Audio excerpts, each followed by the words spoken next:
Hello, everyone, and Happy New Year. Welcome to tonight's session of Curse of Strahd. This is our first one back. Before we jump into it, we got a couple of announcements. The first of which is to follow us on all the socials. That's Twitter, Twitch, YouTube, Discord, Instagram, Patreon, and TikTok. I'm on Patreon this time. Tonight's question for the unlucky sod who has to do the recap. Baka, I'm gonna give you. Realistically, you should be included in this because you watched the last session, right, Baka? No, I don't watch this channel. Hey, You know what? You're included then. Fuck it. I want Okay. everyone It's gonna go well if I get it. in this group to DM me what you think my favorite Pokemon is. With the exception of you, Grizz, I want you to DM damn me it! both I of them. know that one. I know what it is. I know you're sure. Well, Man, I don't fucking know. There's over 1,000 of them bastards. Wait, I'm so gonna guess two because it's in the same line. you don't want me to do it? Is that what you said? You know, I was gonna make a joke answer, I but want you to suggest two Pokemon to me, Oh, Grizz, that got you it. think are my favorite. And I'm going to do it based on who is furthest away from my favorites. Oh, let me. Oh. Well, Recommends one. technically, my first one's pretty far away because my phone auto corrected it. So Meyore, I'm going to need you to elaborate on what that is, please. Exodia. I still don't know what the- Obliterate. Just types in the Yu-Gi-Oh. Hold on. I got don't know, you. man. I can Google. I can Google. Fucking Google, man. So- This guy. what's a Pokemon? Genji. Oh, here we go. Just find the Pokemon that's literally in the middle of all the other Pokemon. Pikachu. There's over 1,000 Pokemon now. Okay, Genji, Yeah. you're safe. Grizz, you're safe. Oh, damn. Baka, you're safe. So it's between It's almost like the people I knew him when he streamed Choose Pokemon a lot. and Tommy. Between the two, and to clarify, Meyore, you're going for the first one? Whatever I sent you last, the last message. Yeah, but like in the line, you're going for the first one. Oh yes, the first one. Wait, we have to guess two? No. The evolutionary line he's talking about. Grizz had an advantage because Grizz is known. Oh, yeah. I didn't check the other gens. Yeah, Meyore, you're doing was- the recap today. I was trying to like do a recollection of your Smash or Pass episode you did on your channel looking at Pokemon, and I just Ooh. couldn't remember any of the ones. Oh, we don't talk about that. No. Okay, Meyore, go ahead. Alrighty. Well, last time on Curse of Strahd, we all went and talked to Lady Fiona Vector. We finally met up with her. She filled us in that she had a job for us, and that job happened to be the possible assassination of Isaac Strasny, who the group was already looking for anyways. But she decided that needed to be done to hopefully essentially depose the Baron and then hold an election for who the new leader of oh Jesus Christ, what the hell's the name of this town again? Lucky. Malaki, thank you. And the group had some back and forth, just getting more information and whatnot. Some were more distrustful of her. We also spoke with her sons, who kind of told us not to take her too seriously, it seemed like. Didn't have the best relationship. We also found her daughter, who thought she was a cat, on the second floor. We eventually made our way out of there, saying that we would probably take care of the job. And we eventually, I believe, made our way back to the local pub for a moment to kind of regroup, but then we made our way to deal with Strasny and also see if this oh god, what was this fella? Lukovic, who was imprisoned by the Baron. See if we could find him in the Baron's mansion. The group devised a plan to send Malin up front and possibly try to perform for the Baron, while the rest of us snuck in the back to look for Lukovic, and if we ran into Strasny, figure out what we would do with him. Malin was unable to perform for the Baron, unfortunately, because he immediately began to question him and brought in his two scary dogs. to just really sell the fact that he had him by the balls. And while that was happening, our group decided to send Tia in the back door with an invisibility spell to essentially scout around the mansion. She checked almost every single door other than the one we were looking for until she finally found it, while almost being caught by dogs and the maid. But she did eventually find out that prisoners were being held on the second floor until she was ran off by Isaac, who finally had appeared and began hunting her down. And Tia was eventually run out the back door. I believe Isaac did not find her as she was invisible. And we essentially left off with our 3 heroes, or I guess it's 4. Yeah, 3 in the back behind the mansion. And Malin had finished his talk with the Baron, managing to narrowly avoid certain death by convincing him that he could be an ally, as he did tell the Baron that Fiona had wanted to kill him, and he would play at the execution, the festival. That was pretty much where we left off, I believe.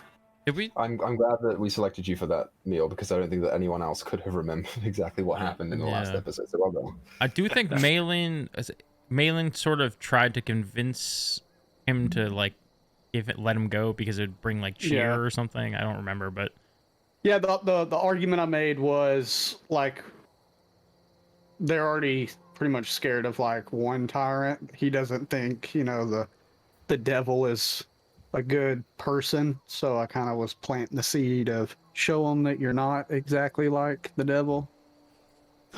And the Baron agreed that he would help find Redkeep, the most important part. Yes, that's true. He did. He agreed that he would help you find Redkeep if you did something for him. Oh, what did I have to do? I don't remember. I can't remember either. I thought he was just like... Oh no, I thought it was an exchange for warning you of his assassination plot. Yeah. I believe that was the case. But I think he's keeping his eye on me because he asked if I knew a cat. And I told him no. You did. So, I've never met a cat before. So, what is a feline? I'm unfamiliar with this creature. Well, Garfantis is currently back at the church. Pretty much dead, yep. So the Shooby-Doo, Alarin, Roderick, and Tia have all left the mansion, and I believe you guys were sat back and waiting, essentially, and watching for Malin. I think Malin had just got to us, right? Yeah, I pretty much walked up and was like, that didn't go like I thought it would. Right, okay. So Malin, you rejoined the group, and you've said what you have said to them so far, which I don't remember what that was. I told them everything. You told them everything that happened. So everyone knows everything that happened perfect. in that encounter. Wow, that's so scary, Malin. Yes, speaking of which, I'm probably going to have to distance myself from all of you for the next 24 hours. What a reprieve. No, that's not. That's like Orland's voice. I don't know what that was. It was Orland's voice. Where did that old man get off to? Okay. Okay. So, what do you guys want to do since you've all met back up? I'm going to say you're kind of pushing evening time now. I think that's probably about accurate because you spent most of the day out. So it's probably like 7 or 8 in the evening right now. You're going to head back and then you'll be thinking about sleeping sometime soon. Wasn't it nighttime already when we got here? Was it? It should have been. It was I think it was getting dark. Well then shit, guys, it's nighttime already. Oh my god, I'm so tired. Yeah, isn't that crazy? Too. Wow. Nighttime already. Wow. There's Roderick. Bravo 6. Going dark. Well, Malin, so if you're going to be performing at this festival, also, good God, trying to remember, is this festival tomorrow or tonight? Tomorrow. Okay, yeah, that's what I thought. I guess maybe should you possibly stay at the inn, and the rest of us could maybe stay at the church tonight, possibly, and then we could figure out a way to best defend you, I guess, if anything goes wrong. Do we think that Fiona would possibly try anything at the festival if she finds out that Strahd is not dead? It's possible, but she seemed to need us to take out Isaac, so I think I'll be surprised if... Oh, sorry. I think with Isaac still in play, she might not make a move yet. I don't think she'll be making a move, regardless, because, if I'm getting any weird feeling from the Baron, it's the fact that he doesn't like to sit on things for too long, and with him having that information, he'll probably make a public show of it at the festival. I have a feeling that we may get our shoemaker back, but it'll be someone else that's getting killed. Oh yes, that would make sense to kill a traitor. So, Malin, did he say when possibly he might return Lukovic? I know that he doesn't necessarily plan on killing him now, but... Well, from whatever I was able to kind of ascertain, it sounds like he was going to be sentenced tonight and possibly made a show of it at the festival. Now, he didn't say that's what his plan was, but as crazy as the Baron sounds and acts, I would assume, given his psychological nature, that's probably what he would do. I guess a few tomatoes in the stockades or something like that would be better than an axe to the neck, so I'm sure that would be fine with Garfantis.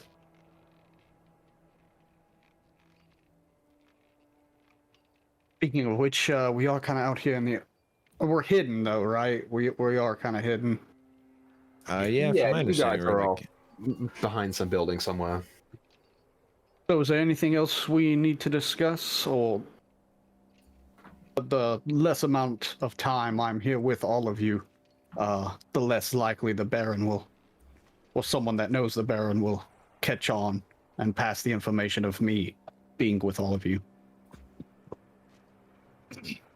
If only my Bernadette binding worked, I could leave them with you, so that way you could let me know if you're in danger somehow.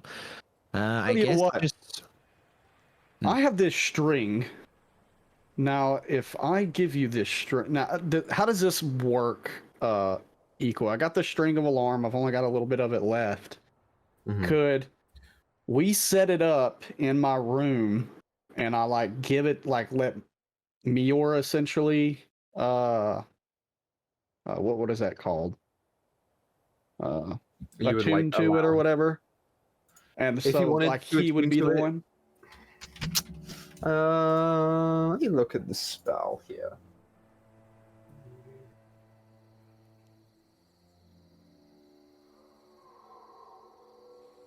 Is it an attuned item? I don't know. It was like a item me and you made. I can't remember if we attuned it or not. I didn't write it down. I don't believe you're attuned to it. I think it just is. So you can cut off a charge, which is a 30-foot area, and then you can hand him the rest of it if you want to allow him to use the rest of it, and that's fine. Well, the idea is that if I set it up, he'll be the one who gets alerted by it. No, if you set it up, you'll be alerted. Okay, so, but if I were to give him the string and he set it up and took, like, I essentially gave him possession of him, if he set it up, would he then be alerted if someone were to try and break into my room? Sure, yeah. I'll say that you would need, like, a moment to focus on... It's not a full attunement, it doesn't take an hour, but I'll say that you can take, like, 5-10 minutes to really focus on how it works, and then he can take it and just do it. That's fine. Wait. So yes is the answer to your question, yes. Well, Lauren, I have this spool here. It's been enchanted with the alarm spell. I'm sure you're familiar with it. I've seen you use it a few times. Mm-hmm. If I give this to you, you could probably set it up in my room. That way, if anything were to happen during the night, you would be alerted. Oh, okay. And I could go to the inn first and say that someone else would come to my room later, and then you could just take that over, and then we won't be seen with each other. Yes. After I set it up. All right. Yeah, I can do that. So is everyone else just headed towards the chapel? Seems smart. Get some rest. Pick up Gar. Yes, hopefully the father is able to find something that could help with that. Okay, I guess I will go to the. Oh, it's the Blue Water Inn, right? Yes, it is. Yes, I'll go to Blue Water and charter a room, set up the string, and let the hostess know that Malin will be there later. Don't forget, we do have that room already after Oh, we you did kind pay of for a month, destroyed didn't it. we? Yes, yes. Yes, you are right. I almost forgot. Feels like it's been so long. Okay. Yes, I'll go set that then. Well, everyone, be safe. And Alarin will walk off and head to the Blue Water. Okay. And the rest of you are going back to the chapel. To St. Andrew's Church. Okay, so Go hang we'll... out. I'm gonna go with him to the Blue Water, but hang out on the outside. I don't want to be seen walking around with this cat. I'm just gonna sit inside Roderick's jacket the entire time. You've gone through the tiers of the bulkiest guy, and the next one is Roderick, and then it'll probably be, let's be honest, it'll probably be Malin, and then it'll be Alarin. Gonna work my way up. So, we'll start with Malin and Alarin. You guys head back to the Blue Water Inn, assuming there's nothing that you two want to talk about specifically on the way through. And then, so the plan here is for Malin to wait outside while Alarin goes in, or Malin to wait downstairs, or... I mean, I could go in there with... I could go in there with you, Alarm, and just go straight up to the room. We don't really have to speak to anybody. Oh, yeah, that's the point. I just didn't know if the Baron had any people keeping eyes out around town. Well, he didn't see you. He only saw the cat, and, well, he didn't even see the cat. Isaac did. But I'm pretty sure if you set up that alarm spell, it's going to go off the minute I go inside of there, and I'm not sure how it works.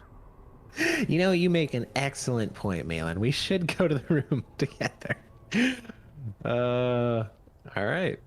So yeah, I guess just Hello. to the host person. Before we leave, up to the room. before we go up there, I'm gonna go and like get something to like eat to bring up to the room with me, so I have something to fucking eat, so I don't have to leave the room. Okay, so, oh look, it's just you two there, that's great. I want to distract you over here. So you guys emerge to the Blue Water Inn, and as you enter into the inn, the first thing that you hear is from a table just over to your right, which is currently occupied by two rather drunk men that you have met earlier today, as they say, "My friends, come and drink with us." And you see the two sons of the lady, Fiona Vactor, who are just sitting there getting smashed. They are right there. Okay. There are a number of patrons also in the inn. It seems like it's poppin' tonight, gang. That's popping. Poppin' tonight. You also see two grisly-looking men on the back table by the stairs there. One of the guys appears to hold like this wooden bow with a number of notches in it. kind of this big, thick, bushy beard, quiver still strapped to the back, balding hair on the top, and kind of this stern expression. Is that the wolf hunter dude? The guy next to him is wearing what appears to be a fur coat, but it's made of patched together skin or animal hide. He has longer hair and facial hair. You do recall, I believe, something being mentioned about a wolf hunter who would strike notches in his bow for every kill. And the other thing that you get is sitting, not necessarily sitting, but standing amongst all the rabble, is a man who is very familiar to you, Malin. You see the familiar, like, circular glasses and kind of sharp hair of one Rictavio, who is currently recounting a tale of some strange beast from some faraway land that the locals are half immersed by and half questioning about. You both actually kind of pick up on what he's saying as he says, there is a land far away, but it's not too far away from here, that was somewhat recently under the attack of a very large lizard-like creature, scaled in red color, giant wings that furl outwards, and this creature could breathe fire. You both recount the stories of the red dragon that attacked Waterdeep not long ago. And you know what he's talking about. He is, in fact, from what you can tell, you don't know if it's first-hand experience, second-hand experience, someone else has told him the story, or so on and so forth, but you recognize the tale almost immediately. It's fresh in your minds last year. Yeah, that's what you see as you go in. I'll say our Lady Danica is currently sitting behind the bar. And no, Lauren, and I'm whispering this to him. You know, I believe I actually have some rations. I think that'll be just fine. How about we just go back outside and go up to the room that way? That is an excellent point. And we just walk backwards. As soon as we walk in, see all this, we leave. Okay, so you both just walk backwards. I'll remind you that you can go on the outside up to your room. Yeah, that's what we're gonna go do. Staircase. Yeah, that's cool. So you just back out and you kind of hear the two brothers like, oh. You go up to the room. It's you can unlock it easy, no problem. All right. Well, you get all situated in here, Malin, and I will, I guess, start dragging this string around the room. Or I guess it, yeah. Because that's, oh wait, how much would this be? So that's, oh god. Okay, no, it's not around the room, just around the front door. If it's only 30 feet. And I guess I'll, like, stand on the other side to make sure that I don't set it off as I leave. So you setting it off is not the issue. You're the one who's setting it. So it's if anyone else crosses over the threshold. Oh, easy. Okay, gotcha. I believe. I don't think. Let me just. Lauren, can you tuck me in? Oh, all right. If you insist, Malin. No, I was just joking. You all have a pleasant night and be safe. I had this one roommate at the school. He always asked every night. I just expected he was especially pampered, but okay. Yes, sleep well and stay safe and try not to fall out any windows. And he'll walk off. Okay, so you can designate creatures that will not set off the alarm. So you can do that for Malin and the rest of your group. Is there anyone else that you don't want to trigger if they set off the alarm? I don't think anyone really has any reason, as far as Alara knows, to go into that room. So yeah, it'll just be Malin and us. Okay. And as a reminder here, Malin, if you are for example, asleep, and someone walks in stealthily, you will not be alerted. Yeah. Yeah. Cool. That is why I am going to do some shenanigans. Coolio. I'm gonna move some of these beds together. That way, the only way to get to me is to either cross these beds, make noise. I'm gonna create a contraption to where if someone tries to get to me, they will make a noise and I will wake up. Okay, so you return to the rather large, at this point, a little destitute bedroom, but that's Oh, hold on. I'm an idiot. I'm so sorry. I'm a shit wizard sometimes. Apparently, I can hear a ping from my own alarm spell if I'm with a mile away from it. Is the church a mile away from this? So if we look at the Velaki map right here, I believe it has a rangefinder at the bottom, which I've never used because who gives a shit?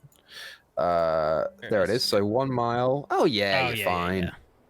Only reason I gave you the string was so that you wouldn't have to use a spell slot. Oh, well, I can ritual cast an alarm out of my book. There you go. Hell yeah. Give me my string back. Here, Malin, you should just put this around your own body so you know if you're safe. I'll I cast my wrap own myself alarm in the string of So Lauren will give the string back and spend a minute casting alarm. I'm still not giving you the charge for the alarm string because I'm a dick. So take that charge off, Mommy. Damn it. It's I only got still 5 left now. Apologies. It's cool. You can move it. I'll say you can wherever in the room that you want to do it. Malin, you can move it. That's fine. I'm gonna set it to where, you know what? This is where it gets interesting. Alarm doesn't know this, but he is not designated to be able to walk through here without setting this thing off. Because he's been acting kind of shady sometimes, so I don't need some, just don't need it. So you're setting your one so that if Alarm comes through, you'll get pinged. Yeah, like I'm the only person set up that can cross that won't set it off. Okay, got you. So there are 2 alarms in that room for Malin. Coolio. Alrighty. All right, well, sweet dreams. And Alarn will head to the chapel. Are you still barricading yourself in, Malin? Fuck yeah, dude. Really, really scared about someone getting in that room, huh? Yeah, man, I gotta at least give myself full cover if someone busts up in there. Give me enough time to dive out of a window. Cool. Sure. So, Alarm gets heading back to the church. The rest of you, that's Tia and Roderick, you get there a little earlier. As you walk in, you going straight to meet with Gar or Feather Lucian or what? Milavoy. It's evening. I'm gonna say Milavoy is in the room with Gar. He'll be in the bedroom, packing up, getting ready to go to bed. Help me take this armor off. Oh yeah, sure. And He he runs up. He's like, "Do you want to do it here? Because, I mean, there's a lady involved, so like." And he points back, and Rena's just kind of sitting there next to Gar. I'm not taking my clothes off. Well, there's like Under Armour and stuff. Okay, whatever. Fine. Well, I don't care. And he starts helping you unbuckle the breastplate. Yeah, I'm doing that with the intention of returning it, obviously, because I said I would. Yeah. How'd the mission with the bones go? You get him back? So, about the bones. He didn't give them to me, but it's okay, because I'm gonna go steal them tonight. All right. How do you plan on doing that? So, it's just his shop, and it's kind of like ramshackle and run down. So, all I'm gonna do is just sneak in through a window or something. And I think he's the only one that lives there, or that works there. So he should be the only one who's there at all. And it's just this old guy, and I'm pretty sure I could take him if I wanted to. So I'm just gonna sneak in and look through a bunch of stuff, and if it's there, then I'll take it. He wouldn't actually talk to me, so he just kind of told me to go away. And I told him that I would pay for the bones back, and he was like, just go away. So I'm just gonna go in there, and if he wakes up, I'm gonna be like, give me the fucking bones. Did you do any scouting? See how many people go in and out? If he has any employees? After nighttime, he just locks up completely. I'm pretty sure it's only him. Pretty sure. So it's just gonna be like just me in there with him. And it's like a 2-story thing. I think he sleeps upstairs, so it's not a. I shouldn't be a difficult thing You at find all out for me. where he's keeping the bones? No, because he wouldn't tell me. All right. Stay safe. You're cool with this? You're not gonna be mad at me if I do it? Don't let it come back to the church. Kid's gonna die. Okay. I mean, I have to bring them back to the church, so... And he knows that I sold them to him, so I'm pretty sure he knows... I won't let it get back to the church. Sounds to me like you've starting to realize something.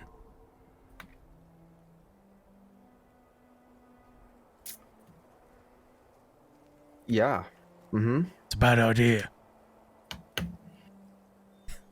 I think I could do it, but sure, okay. So what would you do then if I were to ask you what to do? Locate the bones first. That way you're not spending too much time in there. The whole confronting him bit, that's not smart either. Well, that's only if he wakes up, you know? No, if he wakes up, you should already be long gone. So, how would you locate an object if the only lead that you have is that he knows what it is?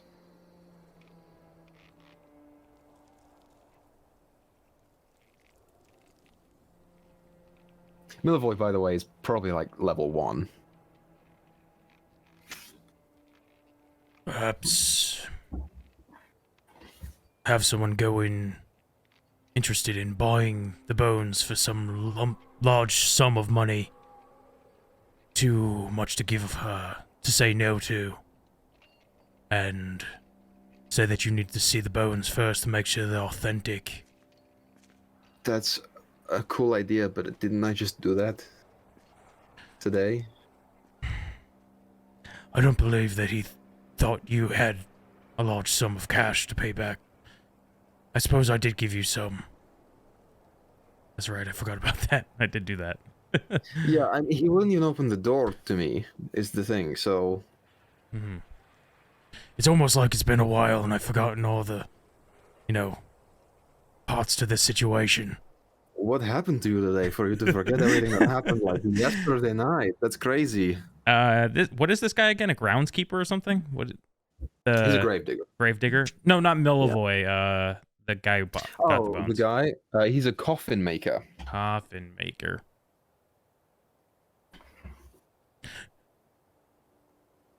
I would not do this alone. Okay. I should take someone with me. I know a very, quiet feline. Well, I don't know if she'd be interested, but... He is staring daggers at you through the jacket. I can't... You're in the church? My options are really like either you or Yeska, because no one else knows that the bones are around. So... And we shouldn't tell anyone about them, is what you said. Alright. I appreciate that you're trying to take responsibility for what you did. I think you should try it. But before you do, let me know so I can see you off. I was just gonna go tonight in like a couple hours when everyone's asleep. Let me know when that is. Okay, so I should take... Don't take the cat. It's fine. So who should I take then? Just yourself. Okay. I'm kind of confused because you said that was a bad idea, but okay. It was a bad go. idea, but you know what? It's how we learn. while he's laying on the ground bleeding. Yeah, guy's just like, "Ugh." Okay, I'll go tonight then. So back to original plan. If I don't see you in a couple hours after, I'll come searching for you. Okay. Don't bring any harm to this man. What if he threatens me? Run. He's an old man. But it's okay. Okay, yeah. Okay, T is gonna pipe in and says, wait. Do you know there's rats that live by this man's house? Like, are there a lot of mice, rats? Does it seem clean? He's kind of just like staring at you now that you've popped your head out, and he's like, I don't, probably, I don't know. Is eating any gonna do you any good or something? Ignoring that, T is gonna look around to see if there is a rat somewhere nearby in the church. Make a perception check. All right. You're getting the sense of what this kid is like to you, and Roderick already knew this, but you're kind of like, yeah, I mean, he's a teenager. Like, he's clearly, what's happened here is Roderick has told him to do something, because essentially what's happened here is Roderick told him that what he did was wrong, even though Meyore didn't think it was wrong. And Roderick said, go do this instead. And Meyore was like, all right, whatever. And then he got an idea in his head of how he could be a cool hero. And now he's like, yeah, I'm doing that. That's what it is. I got a 15. Rats inside, you don't see any currently. You have noticed a couple that just skirt along the outside. You could probably catch one in an hour. In an hour? Yeah. I mean, depends on how good you are at catching rats. I just want to speak to it. You wager you could definitely see one within, I'll say, 30 to 60 minutes. You could see one. No. It's gonna be an awkward conversation with a cat trying to talk to a rat. Oh, no, the kid's gonna be gone by then. Skip it. Okay, so that's a no on the rats. Okay. Are you hungry or something? No, I was gonna see if I can get one of the rats to maybe find where the bones would be located in his house, but I don't see any nearby, and it will be hard to convince one to actually have a conversation with me, so... Yeah. So you agree scouting to find the bones first is the best bet? But yes, it would be the best bet. Mm-hmm. So, I'm sorry. What are we doing? Because I don't. I thought we were back to Plan A. What do you want to do, Meyore? You know, at this point, I don't even know. Because I thought we were doing Plan A, and I was okay with that. Like, I was pretty happy to do that. But I don't. You're making it seem like I should be doing more. He just whispers to you, "This kid's gonna die." It's about this time that alarm pops back in. Oh, glad to see you all made it, all right. Is Garfantis feeling any better? Ooh. I'll take that as a no, friend. Where's Father Lucian? Irina, who was sitting next to Gar, kind of says, I don't actually know. He kind of disappeared like an hour ago. Maybe he's asleep because it's late and he works a lot in the day. He's up early. Oh, well, thank you for keeping an eye on him, Irina. It's fine.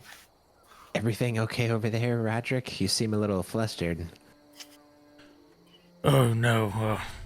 Everything's quite alright. Yeah, everything's fine. Remember, seek me out before you leave. Okay, I'm gonna do that. I'll just... Okay, I'll just do that. Okay.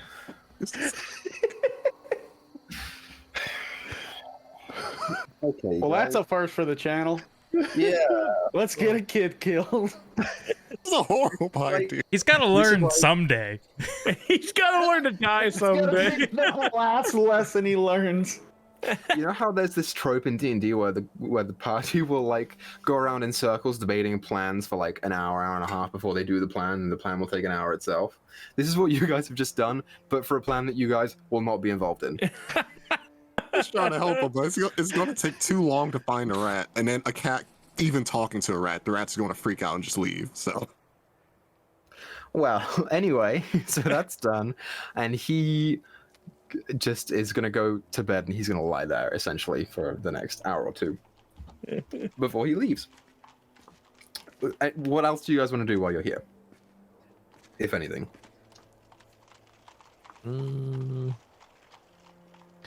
Oh, Lauren's tired as fuck, so he's just gonna lay down in the pew next to Garfantis. I didn't sleep last night. I fell asleep on a table in the bar. Sure. It's the way you came about that. Ah, Lauren's tired as fuck. Totally forgot almost. Oh.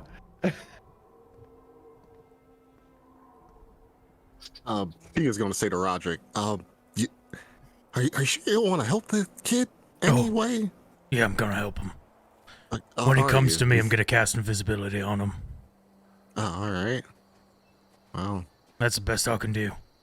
right, and you're certain he's just at the first signs notice he's not going to pull a weapon out, is he? No, I'm gonna tell Attack him something. not to. All right. Well, I'm if sure you he'll gotta listen. get it out. I she can't see this backfiring. she just gives you a smile and then just turns away. Oh my god. Session of the year, baby. Oh my god. If you want to go with him, that's fine by me. I'll be sticking around the outside. You got to understand, Roderick. We're kind of on a tight time schedule here. We have something to do tomorrow. I can't be up, wee hours of the night helping him. Can Understandable. it wait?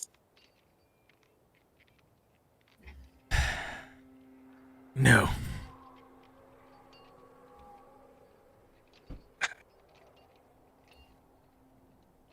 We're gonna let this get. These bones are the bones of our founder of our chapel. They hold very spiritual meaning.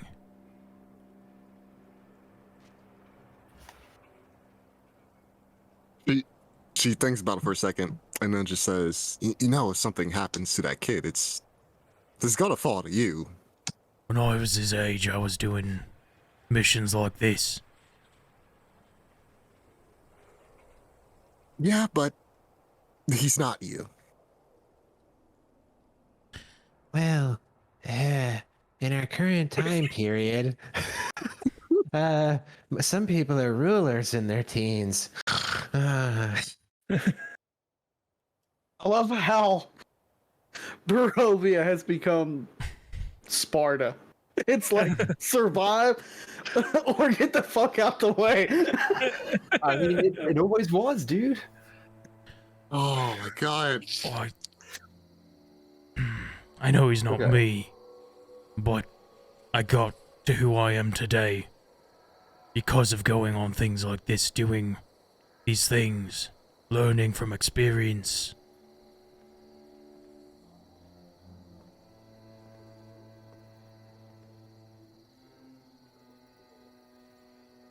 Sometimes you just have to trust someone.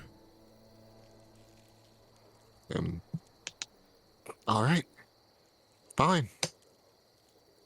Then I trust that you know what you're doing.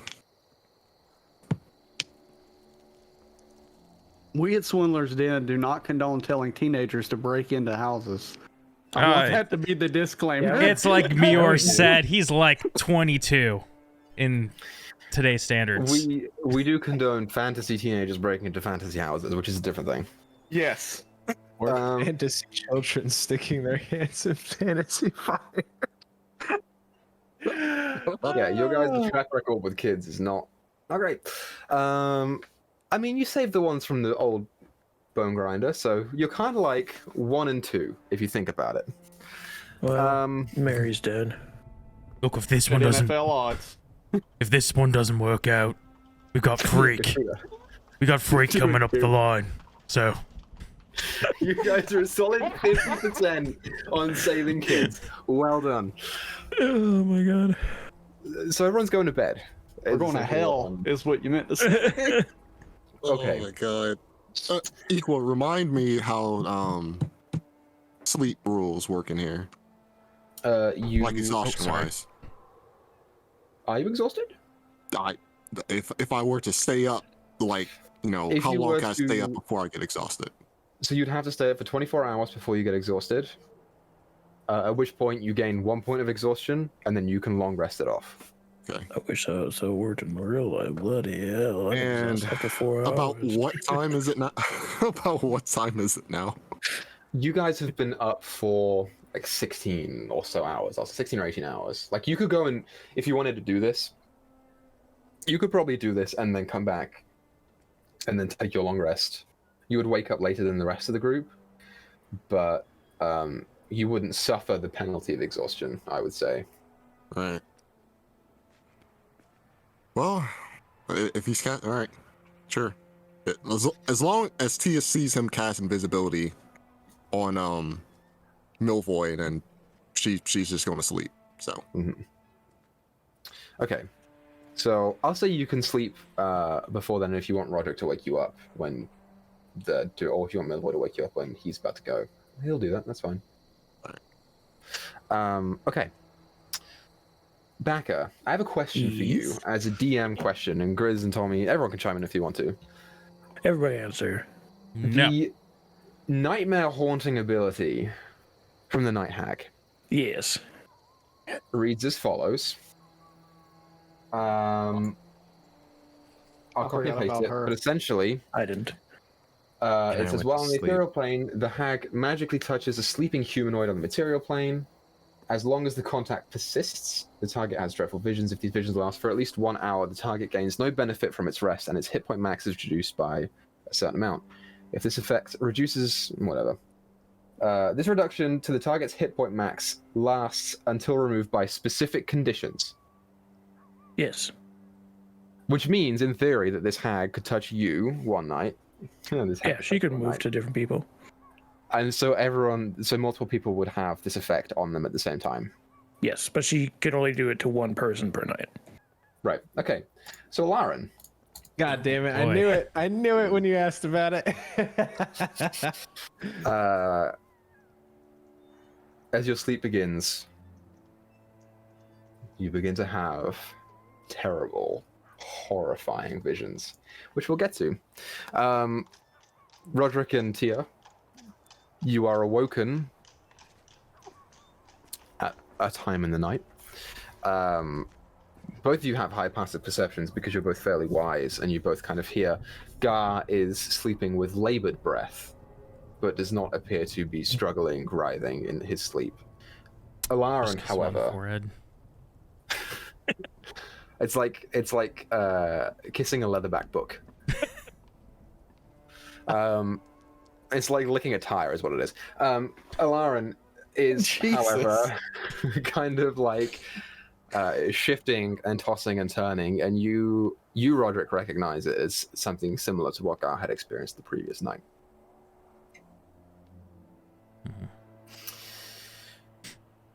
Okay, Milvoy does wake you up, and you see he's got a small pack on his back and his handy-dandy shovel strapped over like a scabbard. And he wakes you up, Roderick, and Tia. You arouse next to him, and he says, "Okay, I'm gonna go now All right. and Listen, do this." you have 1 hour to do this. Do not attack. Don't try to break anything or hit anyone. You understand me? 1 hour. Okay. You're okay with property damage? Because I'm probably gonna have to smash a window or something. I'm just gonna do it. It's fine. No one will know. No, don't do that. Okay. It's gotta be a different way. In. Maybe pick the lock. You ever tried lock picking before? Yeah. Shh, you haven't. That's not so common. Insight I've- check. Roll insight check. It's cocked, but it was terrible. That's a 10 total. A 10? Yeah. He's tried to pick a lock before. Do you have success? It's dependent on the lock, right? Because some of the locks are easier to do than others. Now T is going to roll insight check. Or roll insight check. Nat 20, so 23. He's probably attempted to pick 1 or 2 locks in the past and has probably failed. Tia just going to look at Roderick and just shake her head.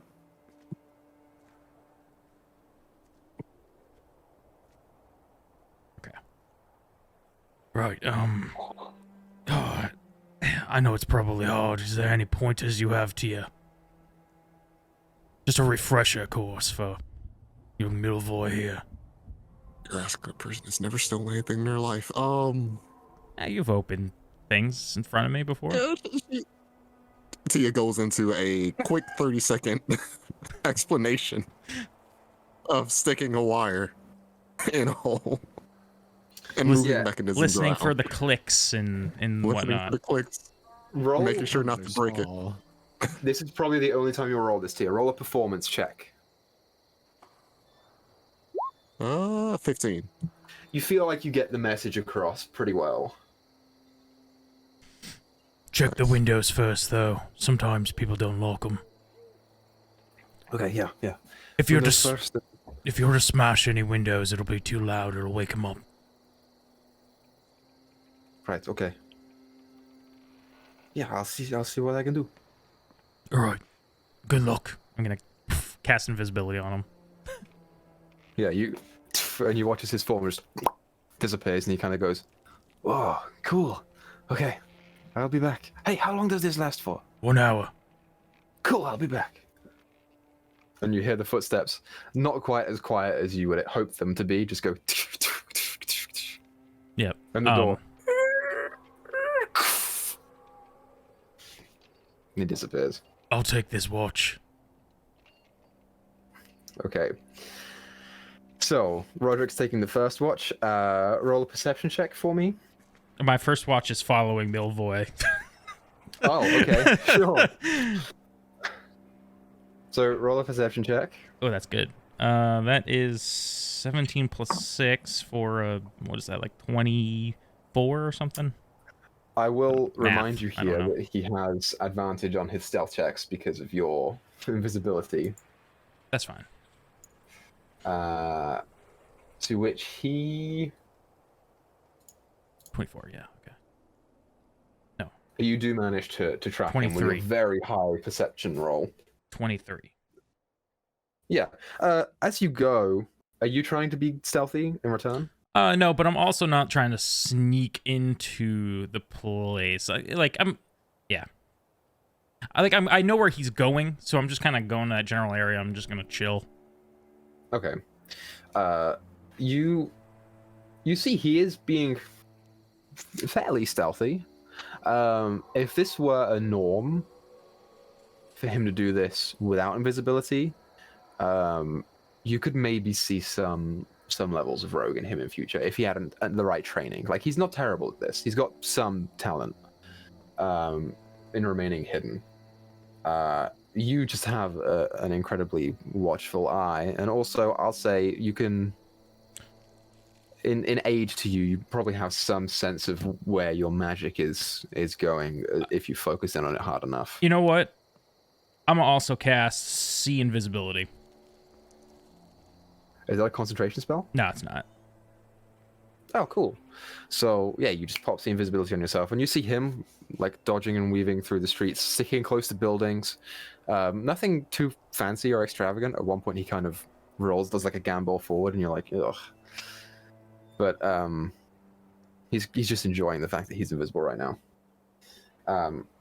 Which is nice, because Milvoy normally has a fairly straight and dour expression.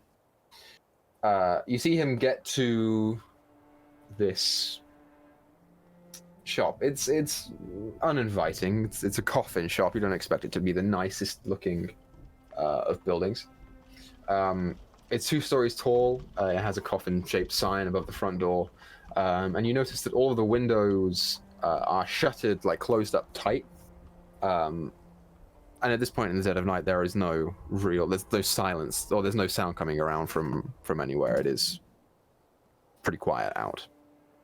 And you watch as he kind of looks up and down the building and takes point of his entries. There are the windows, there is the door. Where are we here? Is there a chimney? We are. That's a good question. And is there smoke coming out of it or not? That's a good question. So you are right here. Oh, you passed the town square. Uh-oh. Which is right here. Backtrack a little bit. As you look into the town square, and you live here, so you know this, but I'm going to explain it to everyone anyway.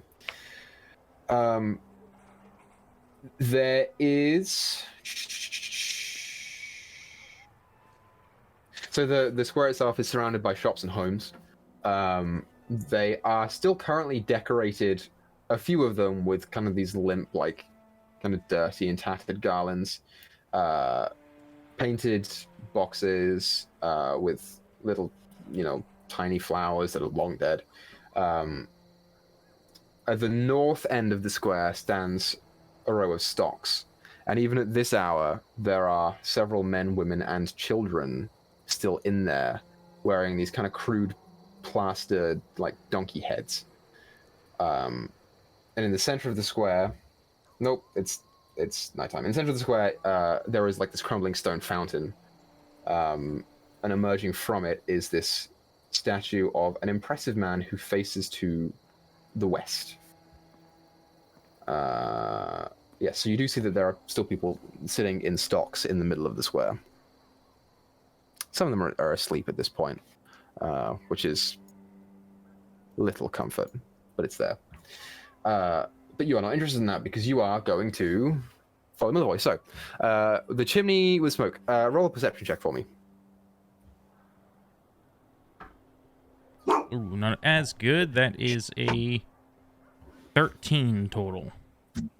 13. You do not see a chimney with smoke coming out of it. In fact, I do not think that you see a chimney at all. Okay. Cool.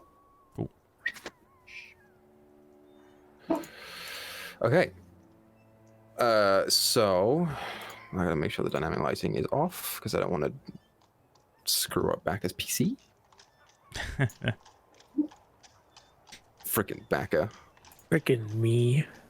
Frickin' Baka. Frickin'. Son of a What the bitch. hell's going on over there? Okay, so yes, so you see it's an isolated building, it's not attached to anything. You see Meyore go up to the front door first, kind of look around it to see if it's trapped at all. He kind of like thinks about it for a moment and then moves off to the window, and he's gonna basically go around and investigate each and every one of them. Are you staying in facing the front entrance? I'll kind of like move around where he moves around. Just trying to keep like an eye. So what you see before you is there's one window and one door on the front-facing wall. As he moves around to the right of the building, there are 3 windows and a door, and he goes around and he thinks about all of them. He actually goes up to the windows and kind of tests them a little bit, and they are indeed locked from what you can tell based on his reaction. He goes up to the back door as well, and thinks about it for a moment, and then moves on to the back side where there are 2 more windows. There's 2 windows on the back floor, and then to the left side there's 2 windows as well. And he kind of like does a once around and thinks for a moment. He goes back around to the back door and kind of reaches for the handle and ever so gently pushes it down and tries to push inwards and doesn't budge. You see him take a step back and look upwards to see if there's a chimney. He doesn't see one. And so stops and thinks for a moment, and you see him piecing things together in his head. He's like, I can't try the back door. Front door's too obvious. I'll try the back window. And he goes around to the back window, and he begins pushing down on the shutters on the back windows. They do not budge. And you see him kind of pry off his shovel, and he sticks it in between some of the slats for the shutters. And he's going to try and pry it open. Yeah, you get the sense he's probably not the most confident in his lockpicking abilities here. So he's going to try and pry it open. Oh my god, dude. It's not even him. I'm just rolling like shit. They don't manage to budge, and he kind of... whatever. And he goes around to the door. He's going to try and pick the lock on the door, on the back door. See if he's smart enough to give up if it doesn't work. Crash course help. The 30-second crash course. He... Sure, I'll give him advantage. I haven't rolled above a 5 this whole time. Oh so my god. I'll just do a different die. Fuck it. That's better. That is better.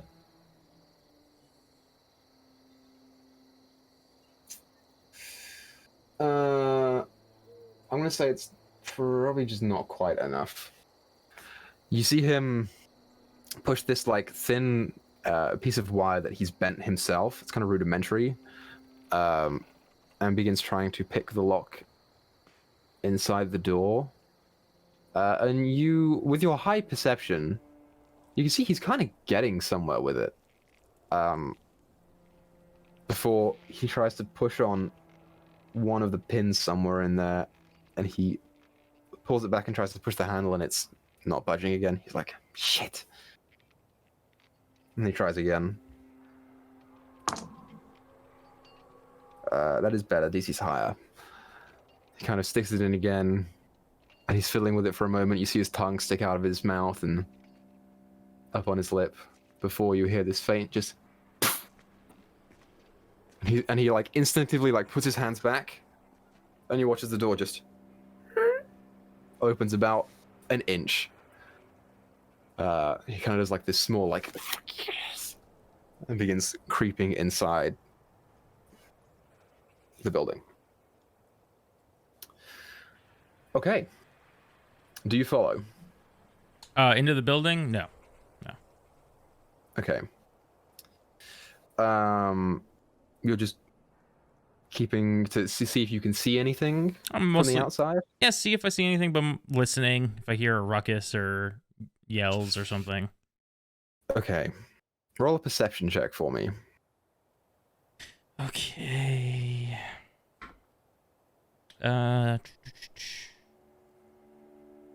19 total.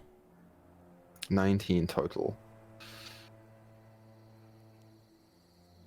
Okay. Yeah. You hear the footsteps go in. From where you are,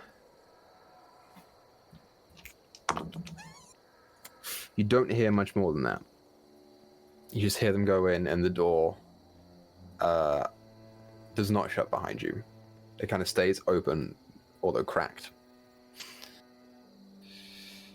Okay. And you just wait. Mm-hmm. I want to note that if I lose concentration at any point, I would like to know. Meaning that he's attacked or cast a spell. Sure.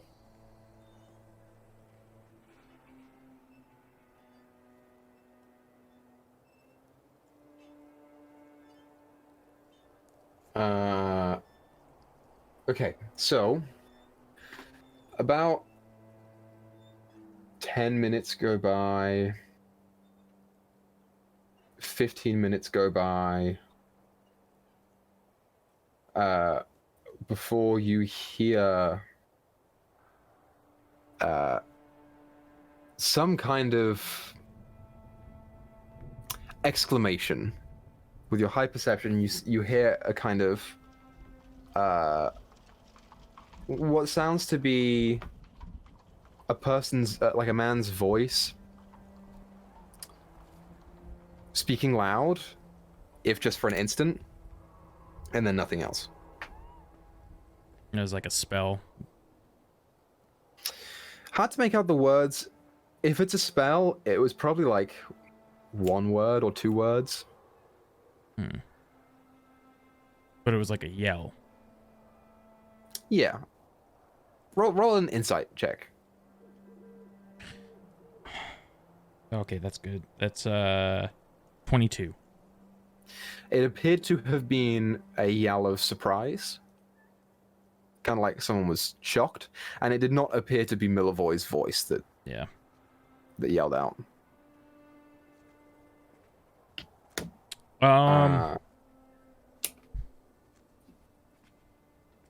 Yeah, I'm gonna barge in. Okay. You're going to barge in loudly? Yeah, and I'm gonna say, "What's wrong? I heard a scream."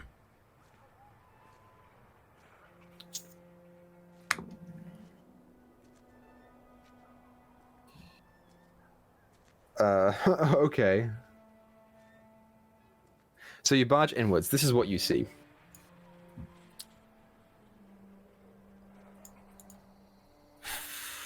I'm going to throw you onto the map. Here. So you came in from... Whatever the door was already open. Yeah. You came in from this side right here. Okay? This door was the one that was opened. Let me very, very quickly, just briefly, like, do this so you have an idea of like the surrounding layout. Okay, you walk inwards and you are greeted to see this kind of L-shaped room. It is dark in here. There is no light.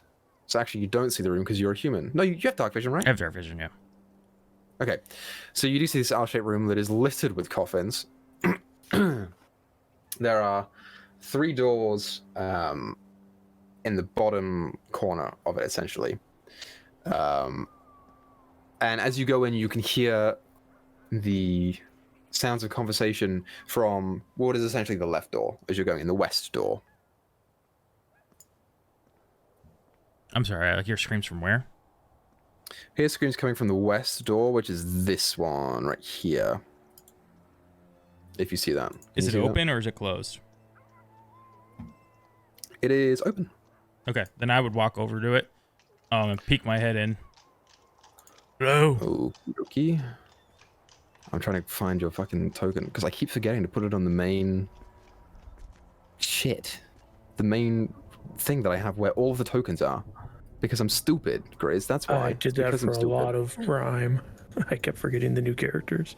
I have one sheet that has all of the tokens on it. There you go. Just double check you can move yourself for me. Because I know that you have trouble with that sometimes. There we go. Peek my head in. Hello? I heard screaming. With your see invisibility still up, you do look inside to see... there he is. You look inside to see what is essentially a workshop. It's filled with like work tables and woodworkers tools and all that, you know, happy fun shit. It's a workshop room, right? You see inside of it an invisible Milivoy who is standing in the middle of the room, looking at a man who is getting up off the floor, and they are talking very quietly in whispers. And as you announce your entrance, you kind of see Milivoy instantly snap back, and he's like, "Roderick, this guy's full of shit. He says there's monsters upstairs, and that's why we can't go get the bones." And you kind of see the guy get up slowly, and he's like, "Please, you don't understand. If you go up there, you will die." All right, hold on. What's going on here? First,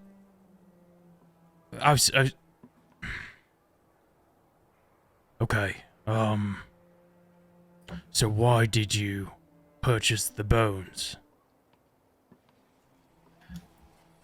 Look, I cannot explain anything. Please, if you must, the bones are upstairs in a footlocker in the bedroom. I don't go up there anymore. Please, if you do, you must be very sure, and please keep your voices down. What kind of monsters? I can't say. I guess I'll insight since the kid thinks that this guy's full of shit. Yeah, roll an insight check. 16 total.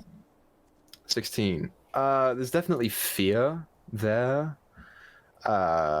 It's difficult to tell if this guy is really being honest or not, or if he's just trying to get you to leave. But you, with a 16, you kind of gather there's some genuine emotion behind it. So there's monsters upstairs. If we were to deal with the monsters, we could get the bones.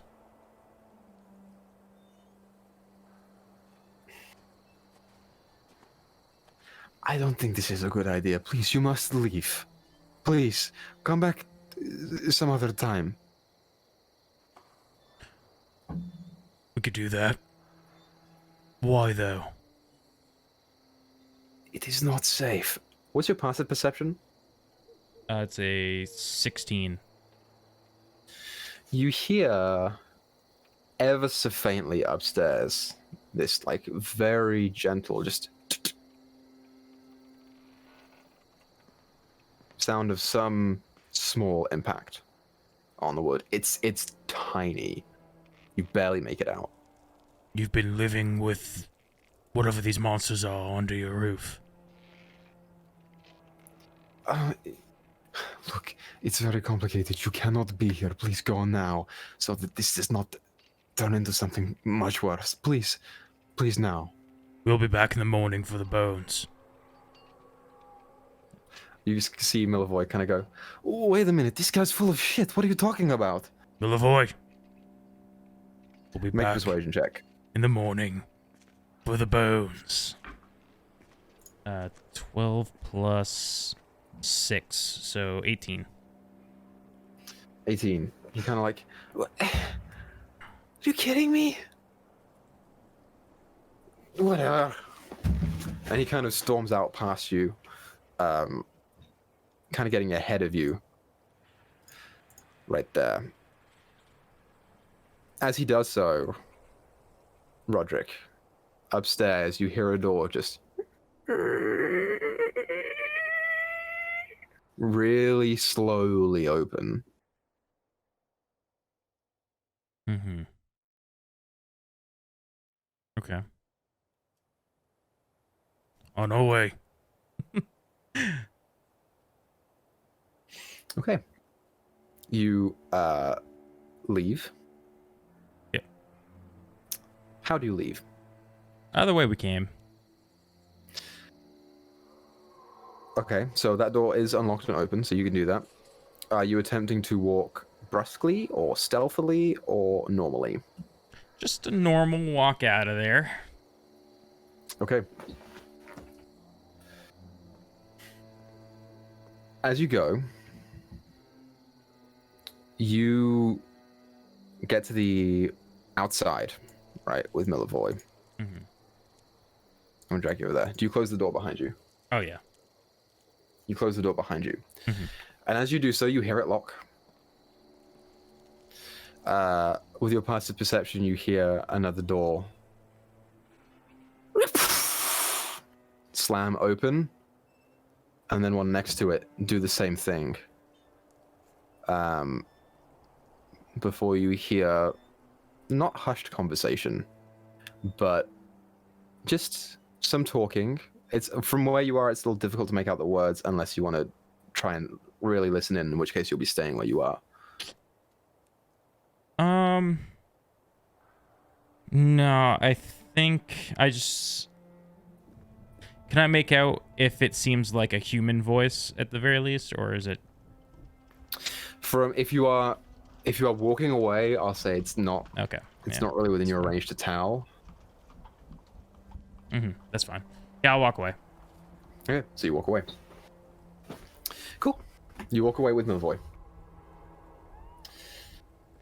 As you go, you hear him say, "Hey, he just told us where the bones were.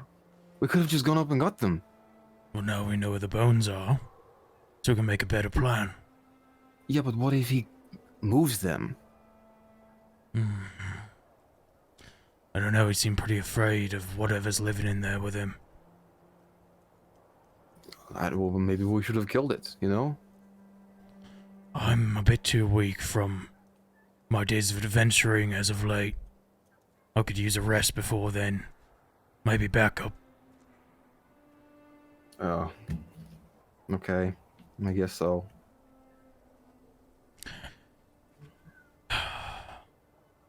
You can come when we go. Yeah, okay. So when you want to do this tomorrow morning? I'll see what fellas I've been traveling with want to do. It's the festival tomorrow. It's going to be so hard to get here. Will it really be like that packed? Is that usually how they... Festivals are forcefully packed. Not necessarily because everyone wants to come, but because everyone has to come. Might be packed, but also everyone will be distracted. Perhaps our old friend in there will be at the festival himself. Okay. Sure. I mean, you do this. I'm going to trust you. It's just...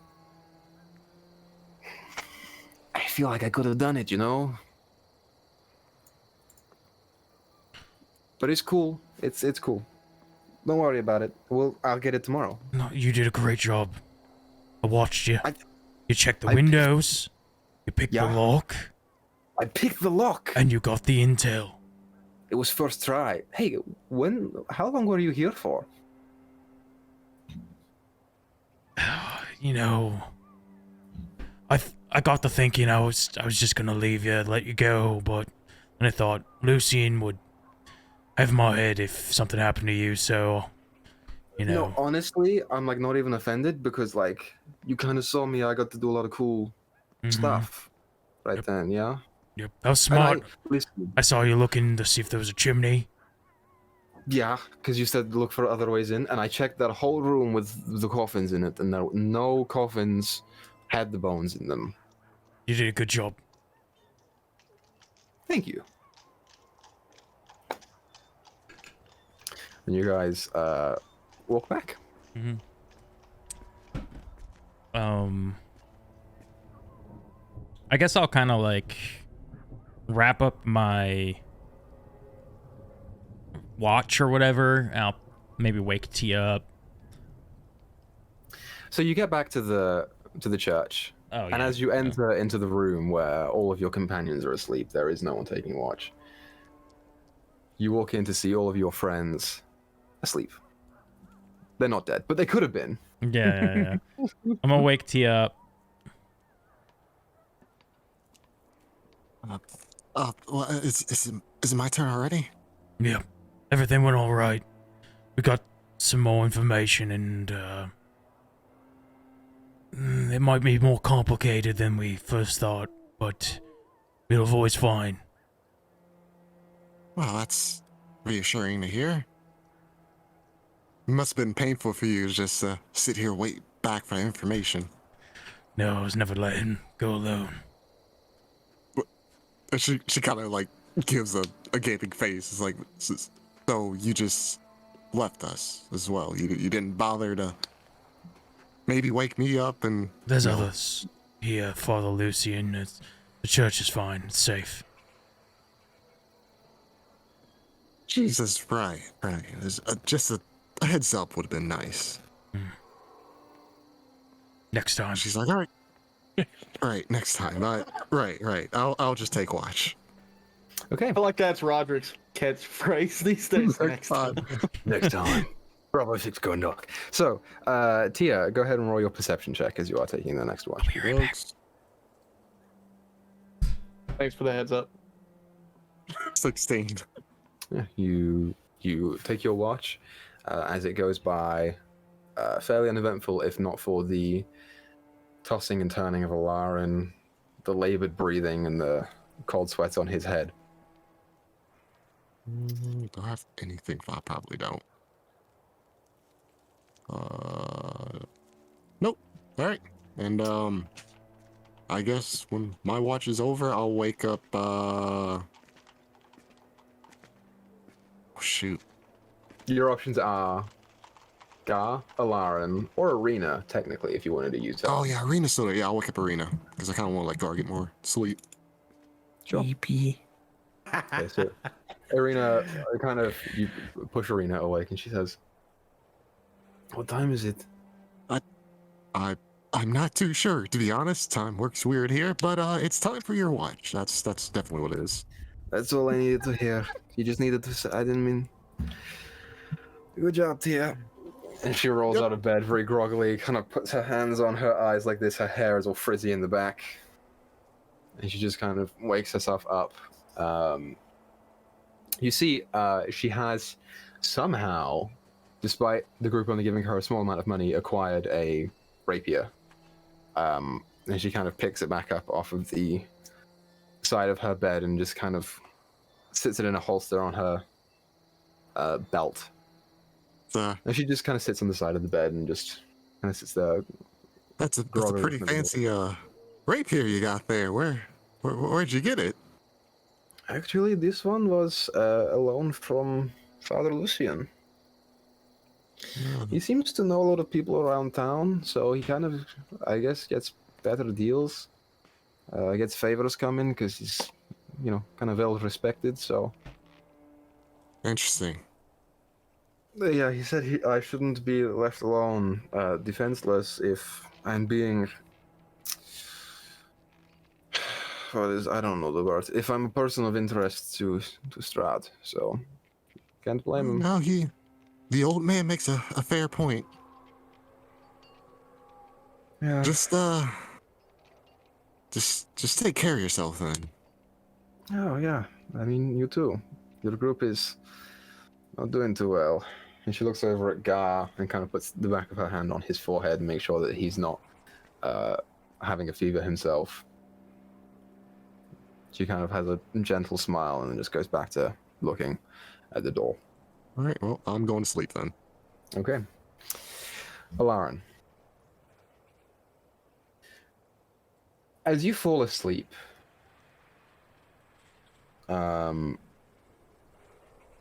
you tend to find yourself, definitely in the start of this adventure, being the optimist of the group. Always putting on a smile and trying to lift everyone's spirits. Sure, Malin's the bard and he's charismatic, and Draugden was odd and funny, and Gar was just a source of constant warmth and protection for the group. But you did what you could to always be that little ray of sunshine, right? And as you fall asleep, you tend to find that your mind goes back to those happier times. The times when you were running through the streets of Waterdeep as a kid, sitting in your father's carpentry, workroom, as he would whittle away at a table or plane down a long bench. And as you find yourself sitting on the side on a stool that you made with him when you were 6 or 7 years old, you see him moving down this sandpaper on the base of a long church pew, kind of whistling away as he does. You kind of see him stop and look up, and at the sound of something, turn around, start looking around. What do you do? Oh, wait, am I?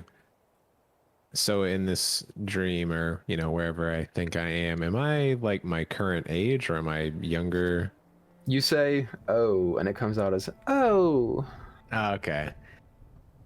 Oh, what is it, Father? I don't know. I hear something, and he kind of turns up and turns back around, and you see him as he goes to walk towards the door stop instantly.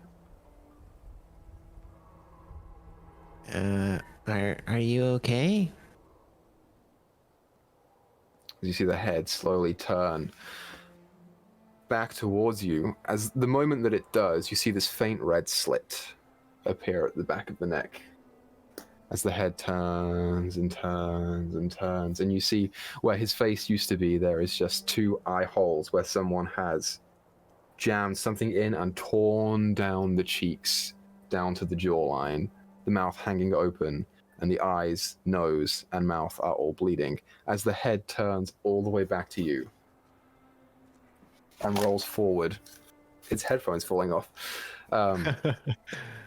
The body crumpling, and from behind, you can see this creature.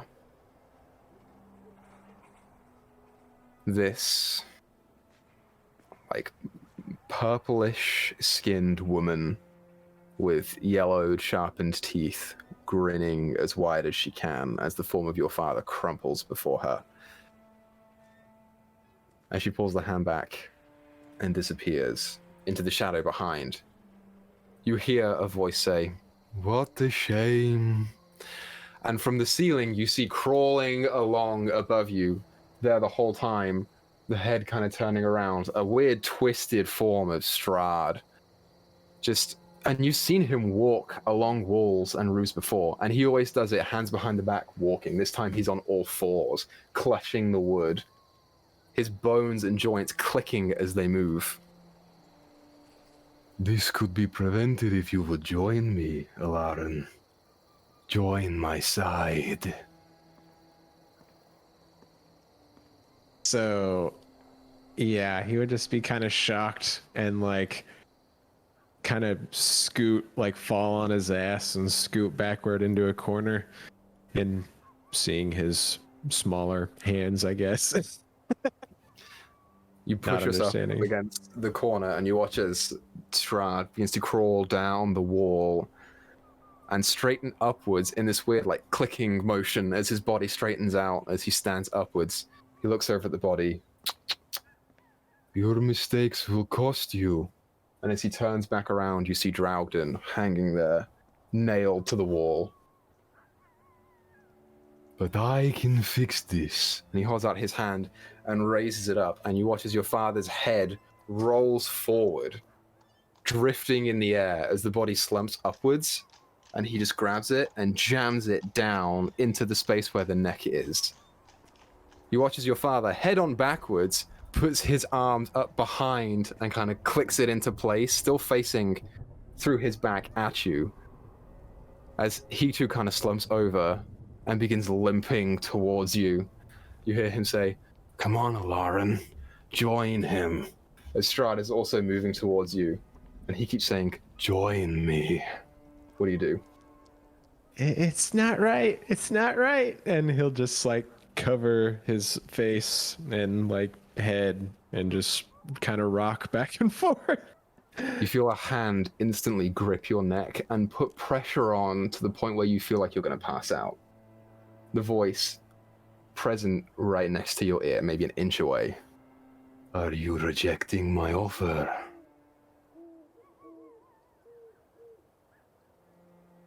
I haven't done anything to go against you. Spend some time thinking about it. As you feel your body lurch to the side, into the air, and then lurch to the other side, and you feel your head go like this before it into the wall, and you wake up. Yeah, he would probably just scream as he woke up. That's wild. Alarin's scream wakes everyone else up. So everyone but Alarin and Gar, you benefit from a long rest. Well, I benefit, but I don't get my health back. Like my 5 HP I'm missing. So I still benefit. I just don't get my Right. max HP back. Yeah, I think you get your rage and stuff back, right? Isn't it? Yeah, like it's a long rest, but that HP I'm missing from my max doesn't come back, and it's still missing. Yeah. Yes. So your max HP has reduced, but you still gain your HP back from resting. Any damage and stuff you may have. Yeah, and the rages I don't have.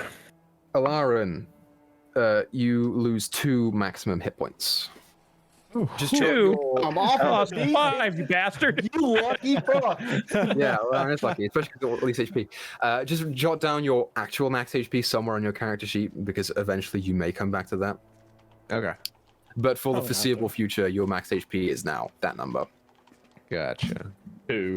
Lucky man. So, as you all wake up, ready to start the day, we're going to take a break.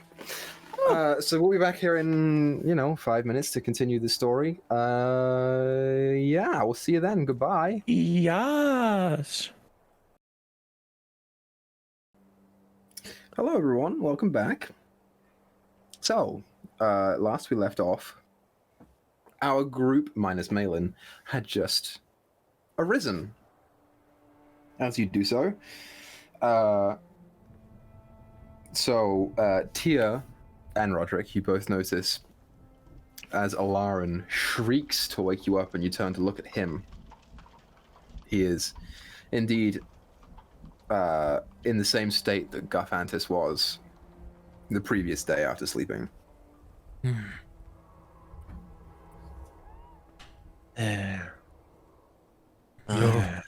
Should we wake him up? Oh, I think he just He's woke awake up. right now. Yeah, Oh, everyone's he's awake already right woke now. up. Oh, God, I'm losing. It's all right. It wasn't real. It was just a dream. I feel so weak. I don't know. I'll try to sleep after that, I guess. I'm feeling his head for his temperature. It's a little raised, yeah. All right, we're gonna have to deal with this hag sooner than later. Any ideas about to actually draw her out, or? I don't know. I know before they were obviously looking for children to turn into pies. Don't know if they would fall for more bait. Don't know if I'd want to put children in that situation. Well, here's the way I see it.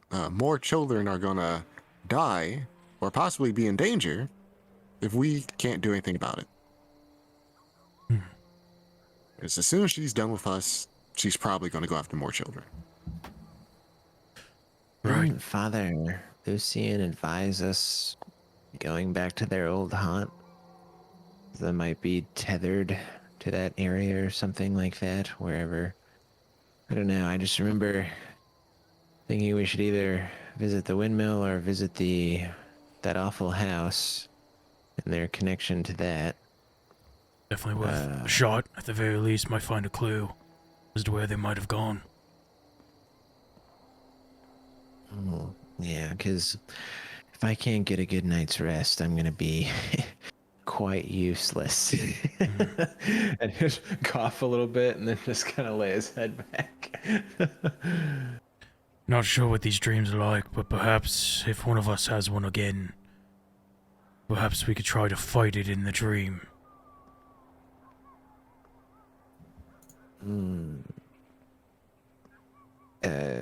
Well, hopefully you are not a child version of you in your dream then. I see. Well, I should be safe then. Well, I actually do have some business this morning before we get to anything else, so perhaps we pick up Malin, I'm not sure, but, last night, and you don't have to get involved if you don't want, but a, sacred artifact of our church, was taken is being stored at a coffin maker's shop here in town. Milvoy and I went there last night and located the bones. However, there seemed to be some sort of creature upstairs. Instead of taking on the fight, I thought it'd be best to wait till morning. I could use your help in this matter, but I understand if you can't.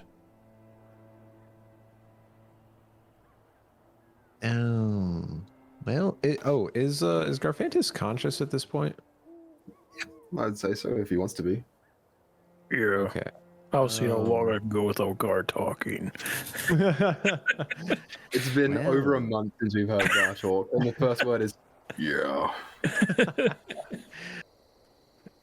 Well, you've been exceedingly helpful to us so far, Roderick, so I don't see any reason why we can't help you in your church. Does that sound all right, Garfantis? Yeah, he was very helpful getting those children out. I'm sorry, I'm out of it. It's like I've been gone. I've been sleeping this whole day, or trying to. And I'm feeling a little better, but sorry, I'm just a little lost. What's been going on? What did you guys do yesterday? The son of the woman you met in the church the other day, we went to see if we could free him. Seems Malin may have persuaded him to spare his life, but the water is still murky. Oh.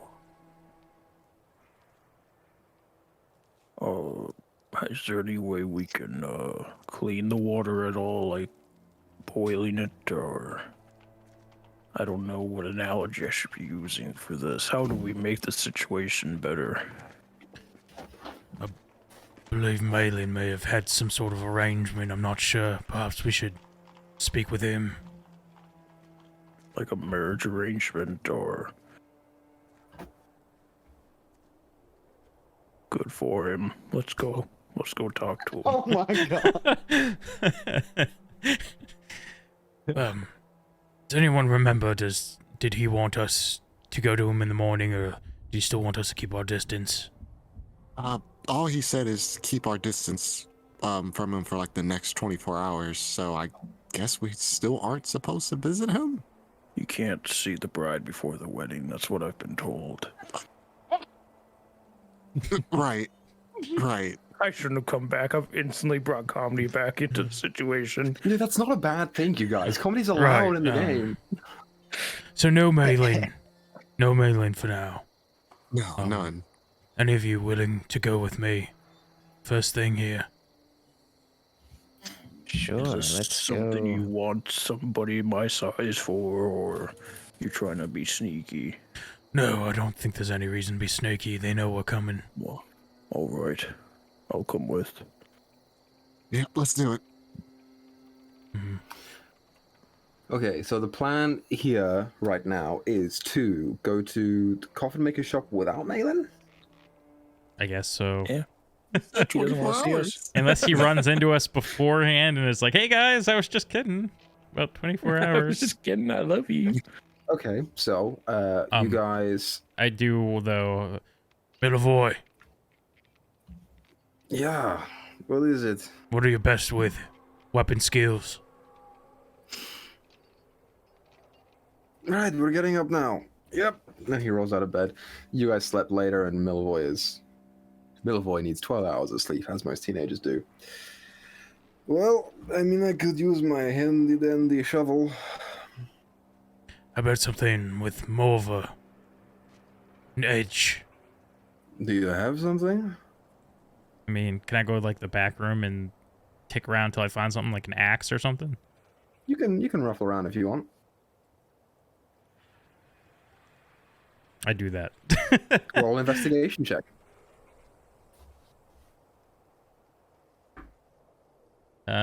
Investigation 18. 18. Yeah, you find a set of hand axes.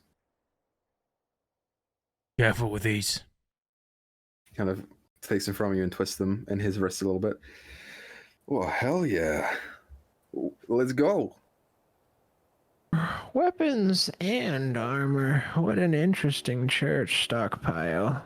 And he'll just start walking to the You door. turned into an old woman there for a second. He was yawning a little bit, but I already got my real yawn out. It was too late. His disguise self was wearing off. He's secretly being the stereotypical wizard the whole He's time. the hag. Oh, you got me. Milavoy, you guys- follow our lead. Yeah, sure. Stick to the back. It's more of an observing mission for now for you. Watch how the professionals handle it. Yeah, okay.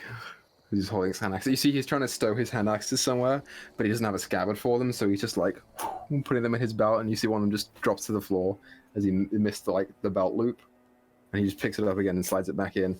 As he does, it kind of like it's a hand axe, and the belt loop is vertical, so he puts it in this way, and it kind of just tips forward because the weight of the blade of the axe is too much.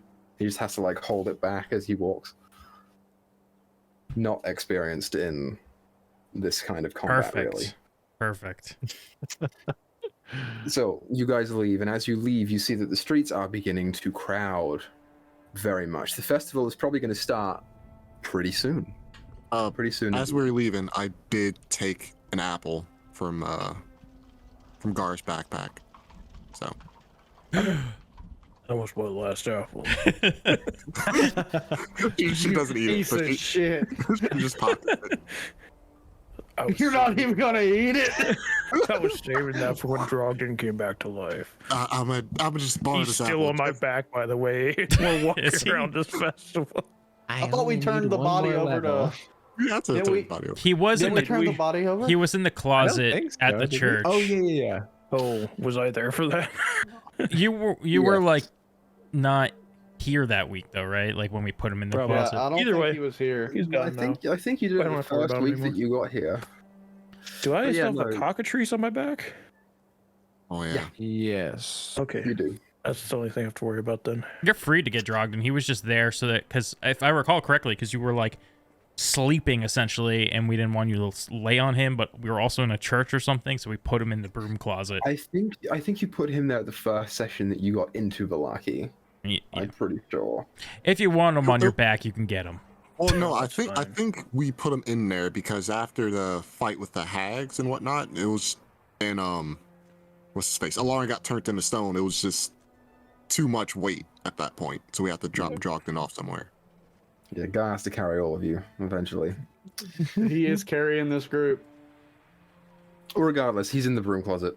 A corpse with a bit of wood sticking out of him, as you do. Just rotting away. Lots of money in a bag. What can you do? Yeah, has I don't think anyone we've ever been told taken his opposed money him? out.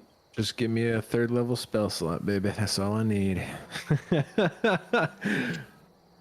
So, Wait, I do have all this money, unless I got paid at some point, because Gar's got money. Well, I think we did split it up because I spent a lot of money on a crossbow. We put money back on Drogden, but we did all get paid like, I mean, I have like 230 because we 300. split something 5 ways. Yeah. We split Oh, I the think crown. Crown. Yeah. Oh, yeah. Yeah. And I had taken some of Drogden's, but then I paid him back. So the Bank of Drogden is settled at the moment. We're gonna that's gonna be the thing that we do post game. Yeah, we set up a bank. The Bank of It's just Drogden. his corpse is like we get him like taxidermied in a suit. you put a bag of He's just holding at the in there. entrance. Oh, Anyway. Drogden's. Sorry. Anyway, you guys leave the fucking church, and you stop dillying and dallying and fiddle paddling, and you make your way over to the coffee maker shop. As you do that, Malin, yeah, did I die in my sleep? funny you should ask because you wake up. Dead. Oh well, that's a relief. I guess I gotta spend all this time putting this room back together. Yes, you do. I put the room back together. It takes a solid 15, 20 minutes for you to move all the beds back and straighten them out and all that And after stuff. that, what? Oh, sorry, I didn't get any pings off him in the night, did I? Cool. I will collect my things and walk down and into the inn. Yeah, as you walk down and into the inn, you see the familiar face of Rictavio sitting at the bar waiting for his meal to come through. And the two brothers, the Vactor brothers, who are sloshed out of their minds. Oh, fuck. It appears that they may have slept here in the night, just on the table, and they are now kind of like nursing headaches, but they also have drinks in front of them on the tables that they are slowly sipping from. Like, do they look alcoholic? I mean, make a perception or an insight check, your choice. Ooh, I get to roll my glowy dice. That Maple's got me. Yay! Shout out. Huh? I said shout out. Yeah, shout out. Love you. Mwah. So that's a 17 on the die. Let me check my page real quick for my insight. +2, so 19. Alcoholic is a strong word for this. You don't, and you've seen them in normal. I'm asking if the drinks are alcoholic beverages. Oh yeah. I'm gonna give you the rest of it anyway, just because you asked. Okay. The drinks are alcoholic, yes. These two people, not alcoholic, I would say, because you've seen them function without it, and they seem to be okay. But they are in here a lot, most of the day. So it's almost, you get the sense they're almost drinking to avoid. It's not because they need it, just because it's something to do. Hello, young gentleman. Oh, he's my favorite guy. You came into the house yesterday. Hey, why the fuck didn't you come drink with us yesterday, you bitch? There was a lot going on. I just needed to retire, to be honest. I came in, there was a lot of people, and you know, you ever have those days where it's just not gonna happen.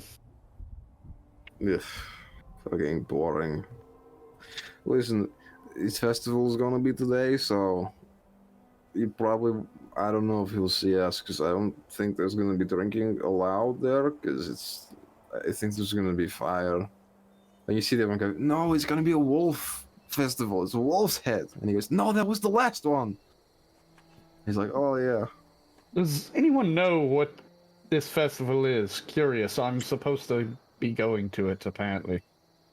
Octavia kind of turns around, shoulders back on the bar, legs crossed in a leisurely and knowing manner.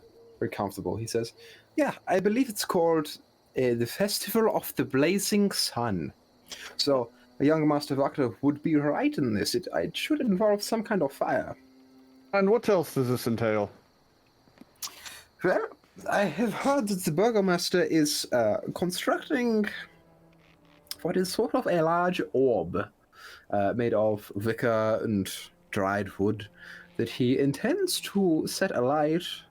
It is supposed to be representative of the sunshine returning to the village and enlightening the townsfolk and destroying the devil that is up on the hill. So, you know, symbolically, I feel like, well, it hits to a degree. Yeah. Interesting. When is this all taking place? I just came down here really to get a quick bite to eat before I head out. Well, I'm not exactly sure of the time, but I believe it should be soon. The people have been moving around outside quite a bit.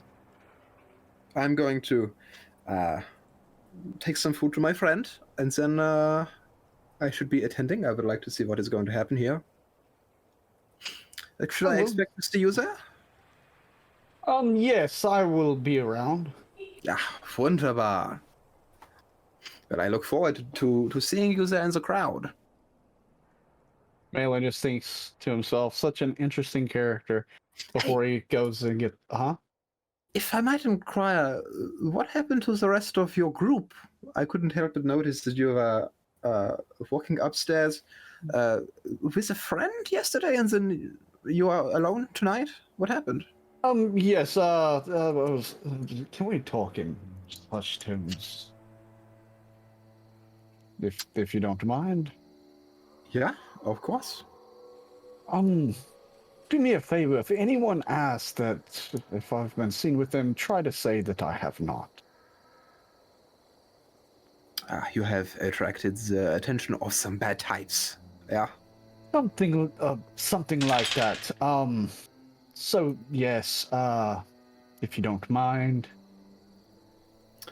Say no more, mein Freund. Your secret is safe with me. Thank you very much. And I give him a good bow. And then he's like, well, I must be getting something to eat before I head out. Don't want to try and perform today on an empty stomach. Ah, yeah, of course. Vin. And he calls out into the kitchen, and you see the like raven-haired man with that white like part of his beard come through.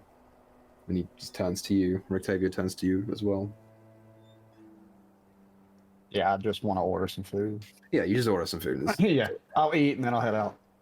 Yeah, you eat next to Rictavio. If there's anything that you want to ask him now. All the Vector brothers. If not, then they'll just toddle off. Yeah, that's it. Cool. So, you eat and then leave. You're taking your time in the morning before the group gets to you, assuming that you wake up around the same time. So, we'll get back to what you guys were doing. So, you guys, as you march your way over to the coffin maker's shop,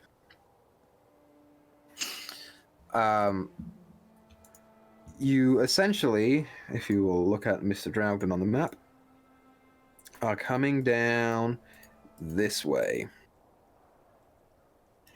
Up past Blinsky Toys, along the base of the penis, coasting along the balls, and there you go to the coffin maker's shop. Passing the town square, pretty much all of you, I would say, notice, and the area is packed. The town square in particular has a lot of people who've come out to witness the festival. And there are, decorations up, although still some previous from the last festival, and even these ones are hurried and rushed and crudely made. You do note the stockades, which are in the middle of the town square behind that fountain with the statue of the man. Roderick, you noticed that where there were 4 people in those stocks last night, there now rests only 1.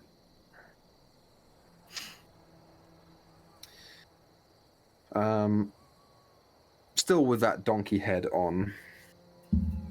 That's all that you see there, unless anyone wants to inquire further about that. Oh, because these people you said are in like stocks, right? Yeah, there's a person in a like wooden stockade.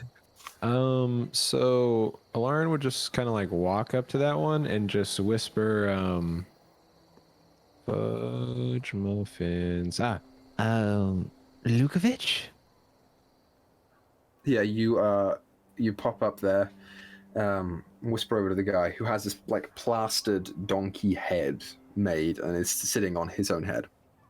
And as you walk up, you can hear like the faint stifles of a cry.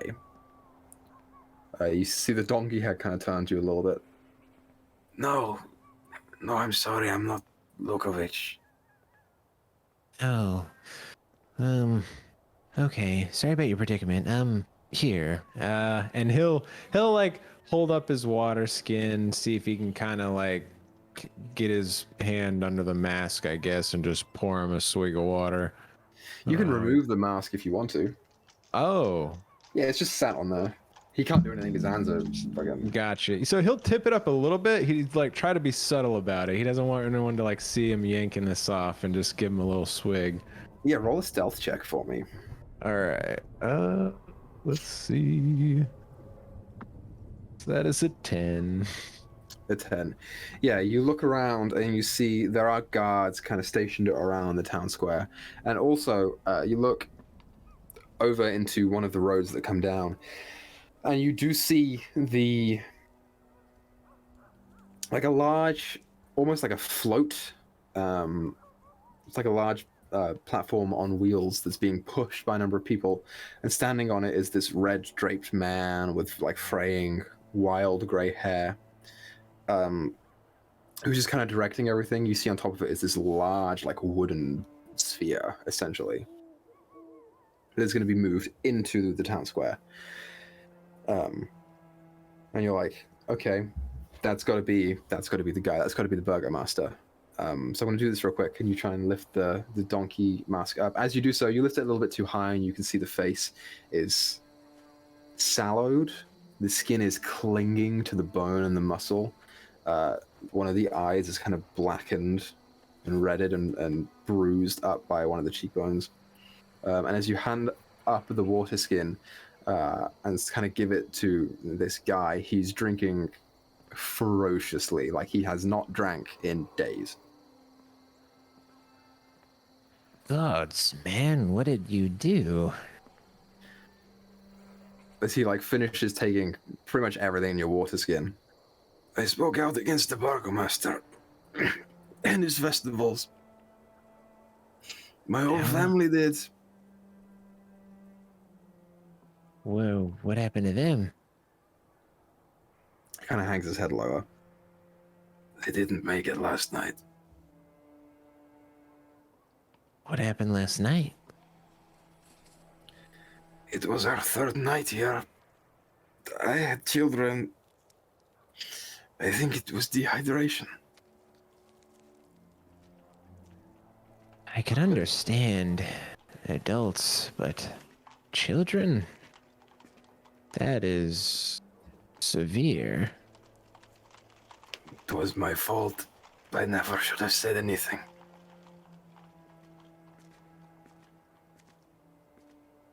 Has he said anything about what is to be done with you? I imagine the same.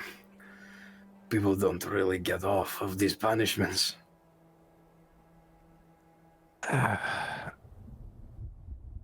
in there. Just give me some time. Your generosity is kind, my friend. I hope I will see you again. What is your name, sir? Mikhail. Mikhail. I'm Alarin, and I do hope to see you again. Yeah, you too. And I guess he'll lower the donkey mask. And walk back over to the crew. Roderick, did you know that the burgomaster has been imprisoning children for this as well? For what crime? The prisoner I spoke with over there, he said that he spoke out against the burgomaster, and so he imprisoned his entire family. And supposedly, his wife and children died in the night, possibly from dehydration. He's not feeding or giving them water or anything. He wolfed down my entire skin like a dog. It was Baka's face, did it? Yeah, it's the way it's been for a while. Since I can remember. These are acts of a tyrant. This punishment is too severe. I don't disagree. But I don't know what we can do about it. I know you haven't known her that long, but if there was to be a change of the guard, our companion does have some experience in leadership. I forget. Have we told Roderick who we've said she's Irina, but have we said she's Irina Koliana? Do I know like who Irina is? Roll a history check. I feel like I don't because I specifically was like, do we know anybody who can lead? And nobody said anything. So I was like, all right, well, never mind. History check is a 12. Barovia is not, the village of Barovia is not particularly in your purview. You normally stick to Vallaki. You have heard the surname Koliana, because you know that the burgomaster in Barovia is, his surname is Kolyanovich, but you have not heard that Irina's surname is Koliana. Yeah, so continuing on that, he would just say, You seem like you're trustable folk, Roderick, but our companion, Irina, she's actually the daughter of the former burgomaster of Barovia. So if there were to be some sort of election or something like that, she could be a viable candidate. I mean, if her brother took over the leadership of Barovia, that could be prosperous for Barovia and Vallaki. No, that's good. Just we have to make sure she wants to lead. Oh, yes, of course. Definitely would And- want to check in with her. Let's wait for this little civil war to play itself out. Let the burgomaster and Lady was it Phoebe?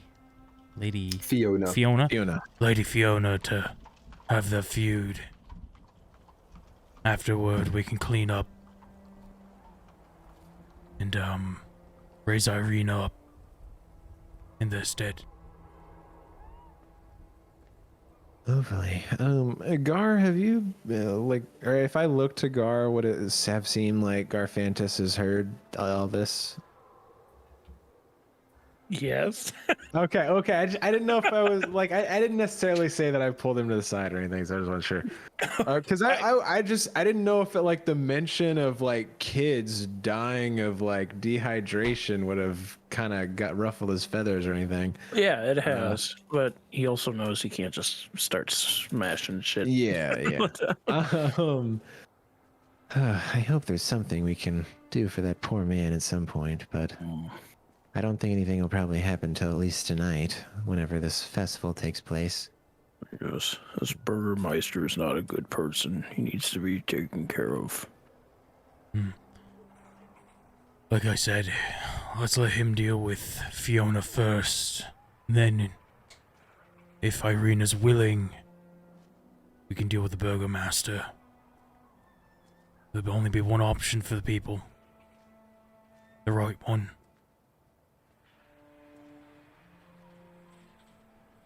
Good sentiment. If Irina isn't looking to lead another town, would there be other people that could run it like your father, or is there anybody else you could think of?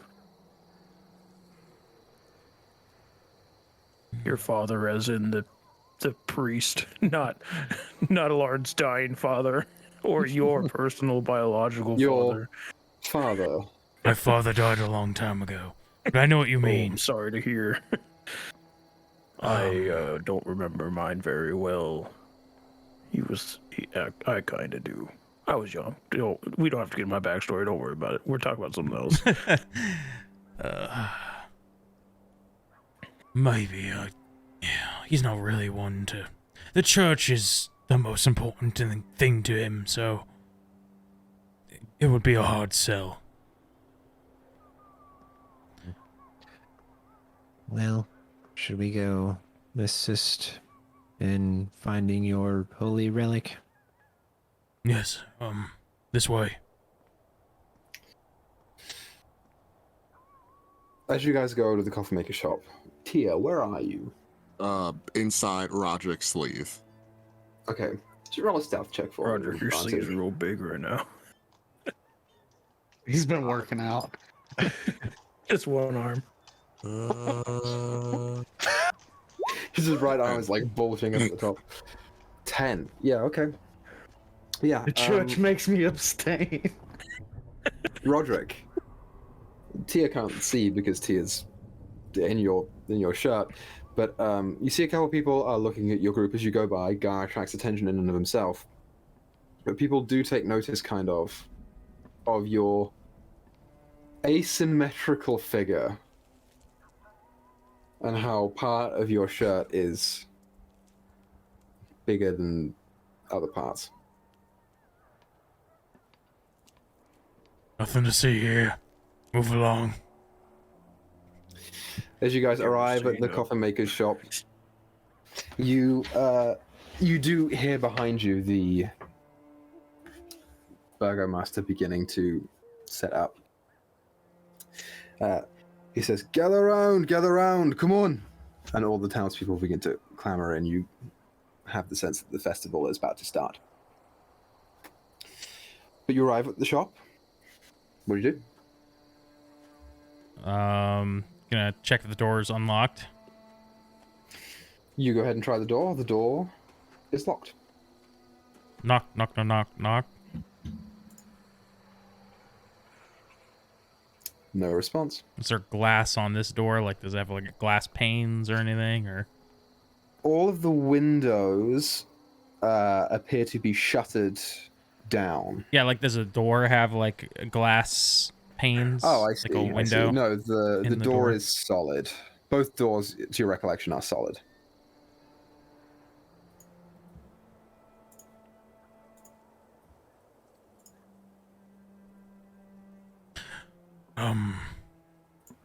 You know what, actually, Milvoy,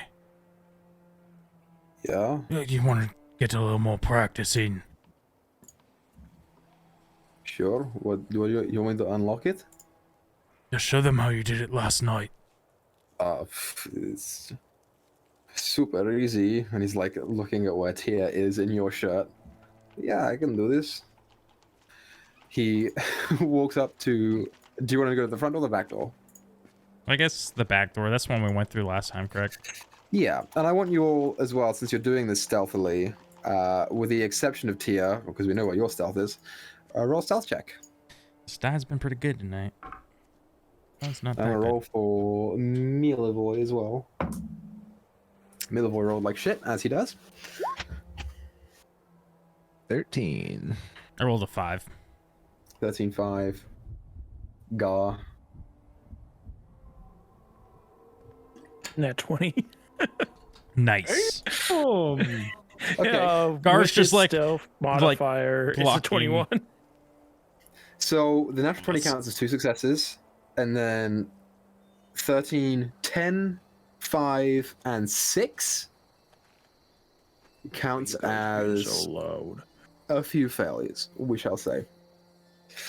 So you go over there, and Milivoy pulls out this wire that he's bent to fit the shape of what he thinks a lockpick would look like. And try and unlock it. Rolled a 3. He's like putting it in and trying to twist around. It's not budging as quite as good as it did earlier. So you know what, I'm gonna try again, it's fine. And he just tries again. Guidance. I'm gonna guide him. That's much better. That was my first roll of the year.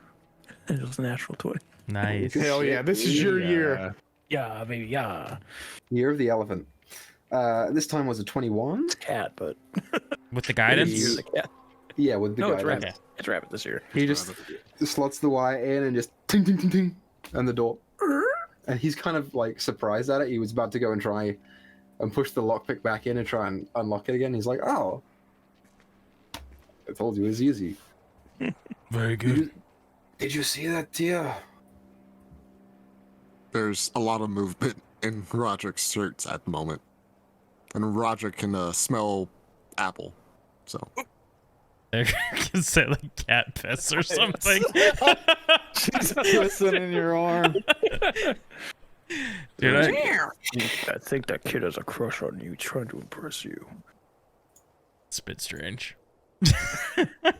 Hey, we're in Barovia, baby. So you all it's got handles, dude. So you all walk into the room. The L-shaped room is littered with coffins. And you just walk in, and Milvoy kind of turns. He says, "I checked all of these last night, so what we are looking for is not here." Right. Oh, he said it was upstairs, correct? You said last night. Yeah, he did. Yeah. All right. So Milvoy's gonna go in. Tia is going to stick on Roderick. Did I move you guys over to the right thing? No, I didn't, because I'm stupid. Oh my god. The Milvoy moves in. Tia's going to stick in Roderick, essentially. And you guys have 3 doors to choose from. I'm gonna go to the west one. To the west one, yep. You go into the west doorway and you open it up. Mm-hmm. The west doorway reveals a workshop, which is empty. It's empty, like there's no tools and stuff in here? There are tools and stuff. Yeah, things seem to be pretty much where they were left, from what you can recall. Okay. I feel like last night he was leading me to the staircase to go upstairs. So, I mean, I'm assuming it's the one down here, this door. Okay. You go ahead and open that door. That door opens, and it reveals another kind of L-shaped room, although a little less of an L.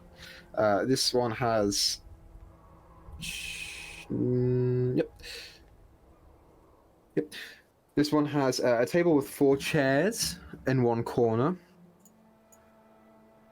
which is this corner right here. With a lantern hanging from a chain directly above and 2 nicely made cabinets stand against the wall. Can I just open the cabinets, see if there's the bones in there for some reason? Like... Yeah, you open up the cabinets. You don't see the bones. It's just a bunch of like random knickknacks and little bits of wood and misshaped carvings, things that you just collected. Just There's like, nothing of worth in here that you would see. I just, backtrack into the coffin room, and open the final door. Yeah, you open the final door, and you are greeted to a staircase. All right, everyone. Last night, the man here was pretty skittish. He said there was a monster upstairs. I did hear it.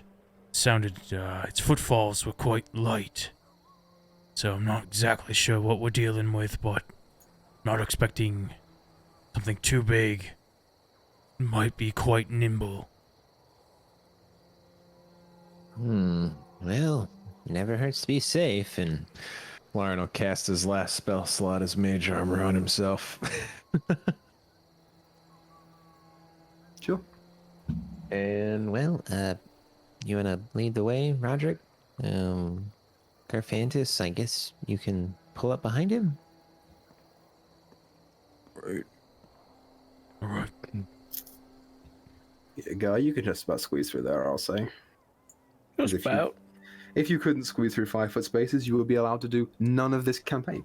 So, That's what I was trying to do. And I asked to be a large character.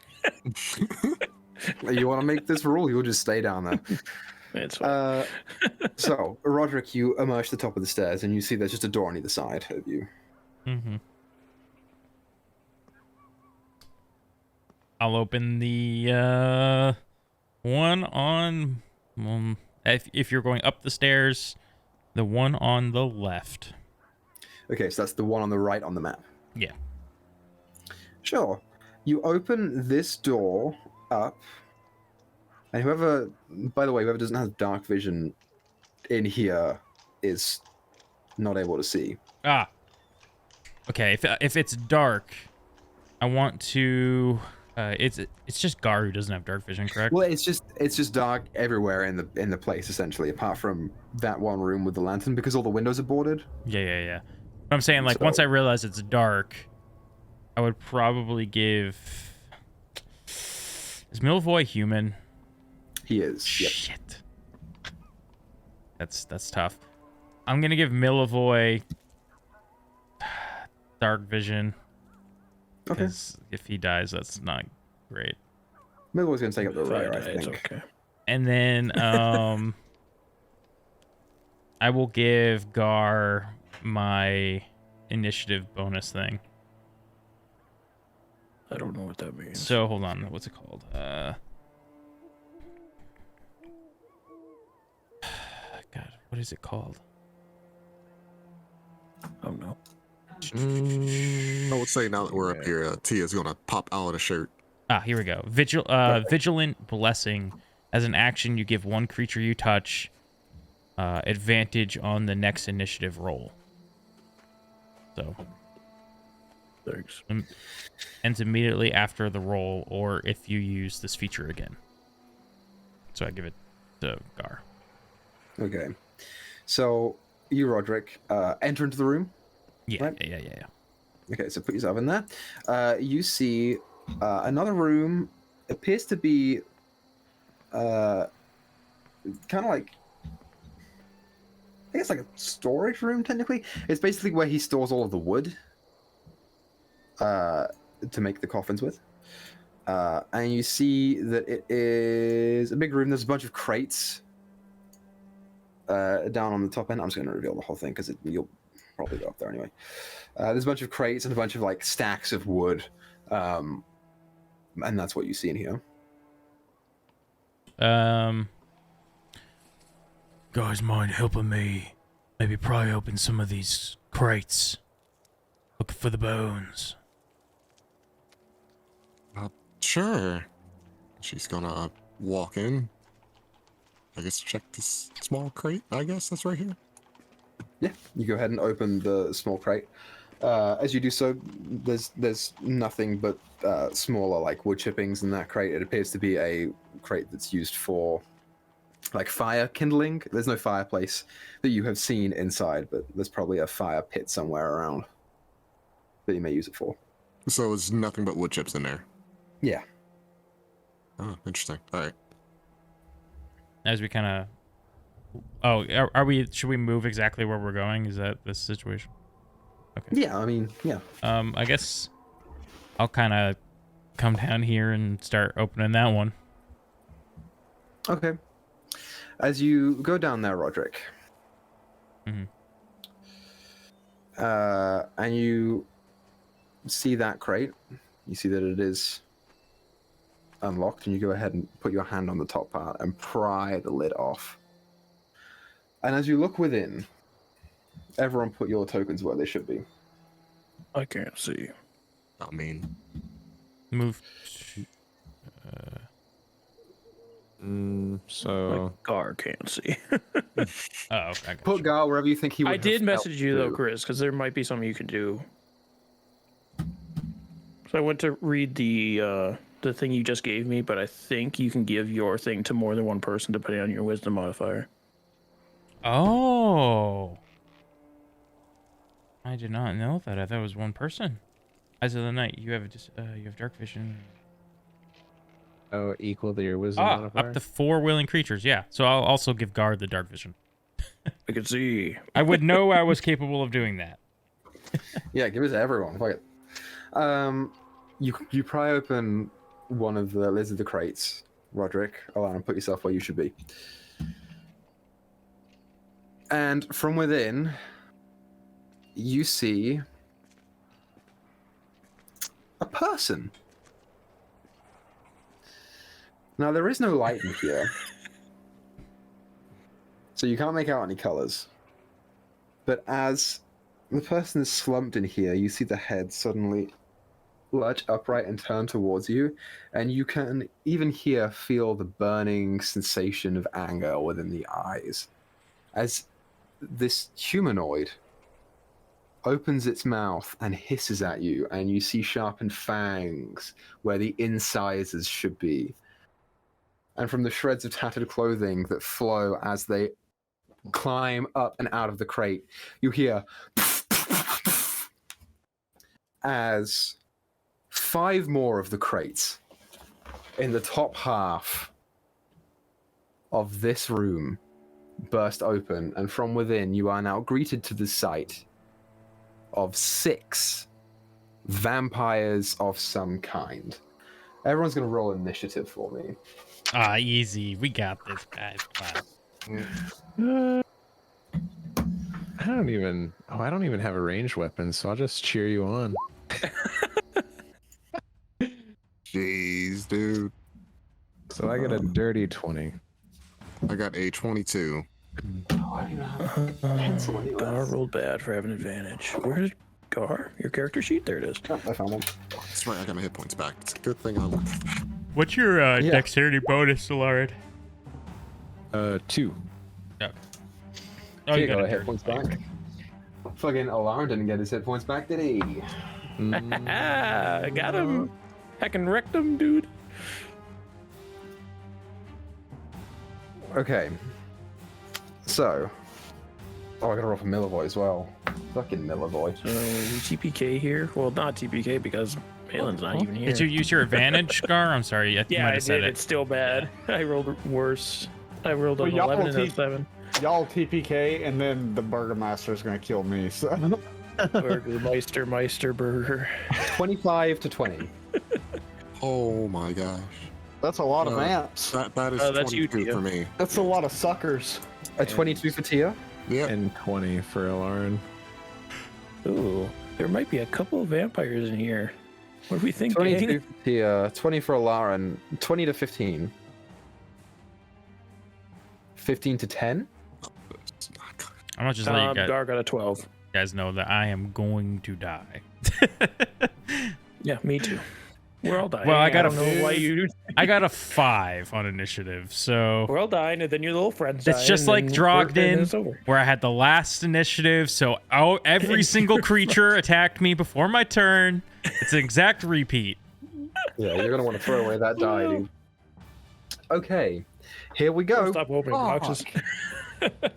Top of the round, Tia. All the vampires. Oh, You watch as Roderick pries open the crate, and from within, a humanoid figure springs forth. You instantly recognize the fangs as that of a vampire. And you see that the others are coming through. What do you do?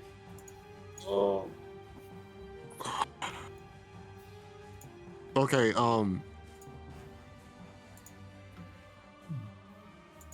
so just because of the experience at Strahd's mansion, where we ran into that one vampire-esque creature in the treasure room, how strong do I think these guys are? Do I think they're a bit stronger than that creature, or? Is you looking in comparison to that creature? Yes, in comparison to that creature. That's the only vampire creature I can really relate to. Make an insight check. Okey-dokes. 22. Not quite as strong as that creature, still pretty strong, and in the number that they are in, probably a harder time, you would imagine, than the single that you were facing earlier. I mean, I don't think there's anything I can do. I can't throw my whatchamacallits because it's gonna trip him. I mean, you never know. And then they could just run on the walls. That's typically what they tend to do. All right, well, it's been fun, but she's just gonna leave. She's running downstairs. So Sure. So that's just your movement. You still have your action, bonus action to do anything. bonus action. Fight.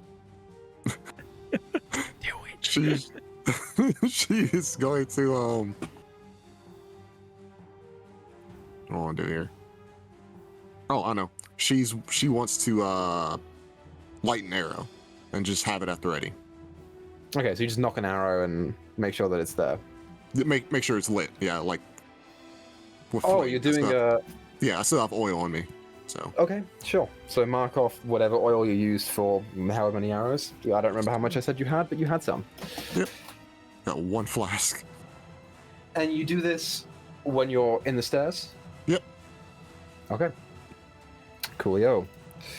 So following Tia's turn, Alarin, it's your go. You see Tia walk straight through your legs and down the stairs, and Milvoy kind of calls out, "Where are you going?" There's a lot of vampires as she's like running down. Oh, Vampires? Oh, okay. So he'll try to squeeze past Gar. 5, 10, 15. Oh, this isn't good. And so he will cast Chill Touch on the one closest to Roderick right there. Okay. So let's see. That is a. God damn it. That's a 17. 17 does hit. Oh, awesome. Awesome. So then that would be. All right. So that's 5 necrotic damage, and it can't regain hit points until the start of my next turn.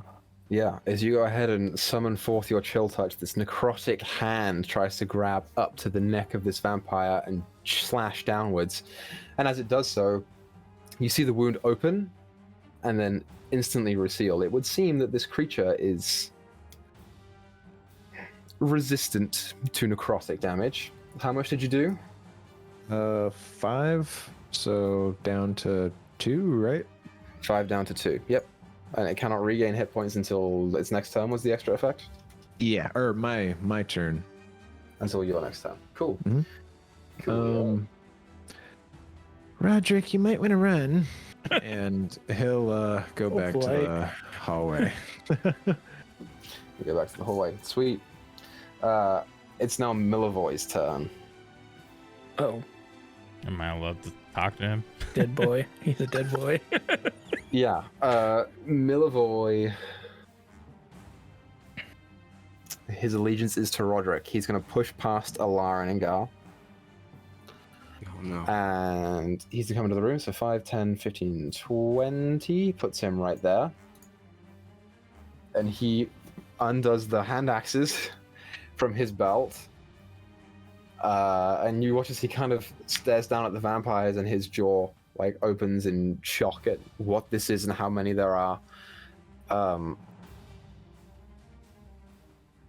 He's going to talk to you, Roderick, and say, "What do we do?" Go tell Lucian what's going on. I'm not just going to leave you here. We'll be fine. I would like for you, Roderick, to roll either a persuasion or deception check, depending on if you think that you will be fine or not. I think we would be okay, but I think Tia running away has got me a little concerned. Let's see. Deception check. We'll go with deception.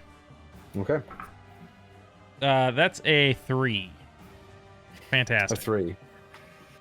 Yeah. Milivoy just kind of looks at you and says, "I'm not going to leave you here," and he's going to hold his action to hit whatever comes his way. Oh, This boy's gonna die.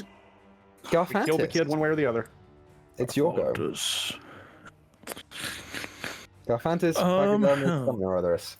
What spaces are these vampires taking up? Because there's a few that are in like half spaces right now. Yeah, I'm gonna say that it's like this one is taken, and this one is technically. And I will put it at this one. Should This we one's just to the move left. them to the spaces, or? Just snap them in their Yeah. place. Snap them in there. That's fine. I'll put him right there. Okay, cool. That works a little bit better for me, actually. Am I able to stand here? Yeah. Okay. I'm going to smack into that vampire diagonal to me, hopefully. Or no, at first I'm going to try to rage. Can I rage? Okay. Yeah. You attempt to summon forth your rage, and nothing happens. Yes. All right. Yeah. He tries. He like flexes his muscles, like trying to get into the rage. Damn it. Oh, and you run forward and swing the wrecking ball into the vampire, hopefully. Garfantis is mad about not being able to get mad. 13. 13. You go ahead and swing, and the vampire just ducks under the way. No impact made. I know I forgot to say it. Could I recklessly attack there? It's been a while. Yeah, you could have recklessly attacked. That's Okay. fine. Okay. I rolled worse. I get a nat 20 on my first roll, then I roll like dick the rest of the time. So Like, it's about right. Yeah, Year of God. And he's instantly gonna be Year fucking of dead. God. And you'll say to Rogers, get back to the door. We'll try and barricade them in. I'll hold them, and you wait till I get there. Use the stairs as a funnel, but we have to deal with this. We can't let them get loose in the town. We have to kill them. Yes. That's my turn. They have advantage against me, and I did nothing. Okie dokie, that's your turn. Oh boy. Okay. Oh boy. I was trying to get my thunderous blows off, man. Knock them back. Ooh-wee. Ooh-wee. The big target just made himself very I obvious. didn't. No, I'm not here. I actually got the nat 20 on my stealth, remember?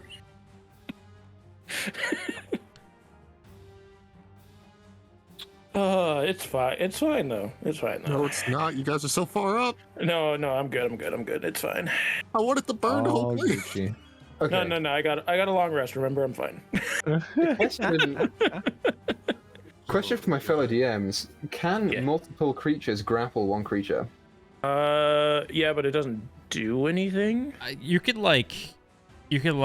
use a help action on one to help the other grapple. That's not really what this is about.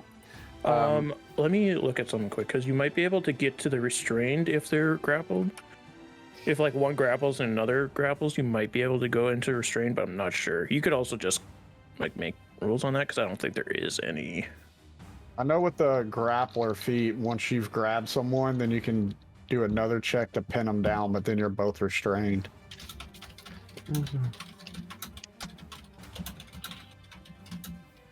Let's look it up. A creature can be grappled by multiple creatures, and it has to make a separate escape attempt against each one. Yeah, so it's just To rpg.stackexchange.com. this is a. I think this one's a homebrew, but multiple creatures grappling that creature initiates the grapple first. The only one that makes the check, with a +2 bonus for each creature assisting in the grapple. Okay. Well, so here's the thing about this particular kind of vampire, is that there is no check, you are just grappled. Yay! So, no. two of them run up to you and just latch onto you. You know what? I'm probably going to make it 3. That's- I don't think that more than that could do it to you at It's all. fine. I mean, all of this is fine. You can do whatever you want, man. But I'm going to say that the 3 of them grapple you, and Yeah. And that's their action, of course, right? that's one of their 2 attacks. Oh, shit. And then all I three mean, of no, them are we're gonna good, we're good. All 3 of them are going to make bite attacks on you. Yeah, that's fine. You did recklessly attack the other one. Yeah. So I did all on these are gonna purpose, be though, an because I advantage. knew how easy this fight would be. The first one is a 22 to hit. Yeah, that hits, yeah. The second one is a natural 20. Of course, yeah. And the third is a 22 to hit. Okay, yeah, that'll do it too, yeah. Let's do the non-crits first. Yeah, that makes sense. Yeah, you want to do the normal math first and then the other math, because Dude. math's hard. All right, so, but it's fine. We're I fine. feel bad, man. I really do. Hey, The alternative to the grapples were you getting hit more. So technically, this is a I little mean, better. let's do that one instead. I don't want to be grappled. Oh, you sure? You sure you want to No, do I'm kidding. I'm kidding. Go ahead and roll. that? Okay. So, on the first one, Let's take a short you rest after take this. 5 points of piercing damage Yeah, that's fine. and 6 points of necrotic. Yeah, that's fine. Your hit point max is reduced by 6 points. Of course, I mean, I didn't need any of that anyway. On the second attack, you take 5 points of piercing Yeah. and 8 points of necrotic. Yep. Your hit point max is reduced by 8 points. Yeah, that's fine. On the third attack, Okay. That's the last one, so we're good. you take 11 points of piercing This is the nat 20. Okay. And 14 points of necrotic. Yeah, that might put me down. And how much is my HP reduced by? Another 14 points. Another 14 on top of that. Okay, yeah, we're still good though. We're still good.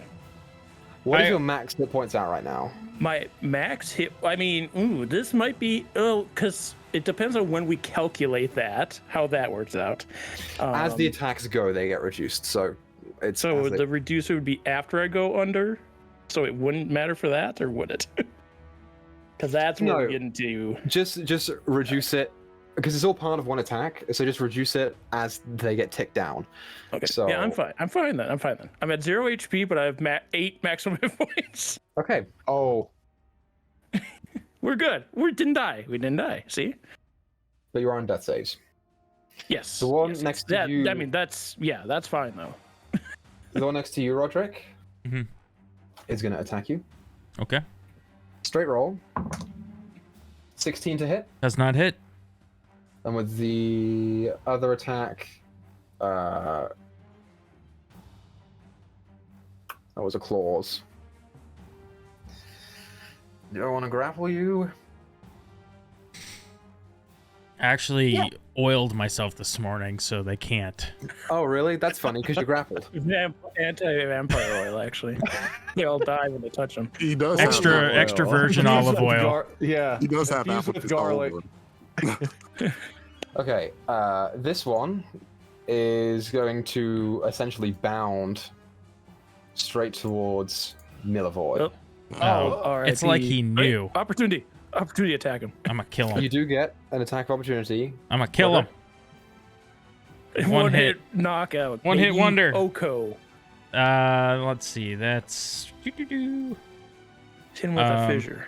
18. Does that hit? 18 does hit.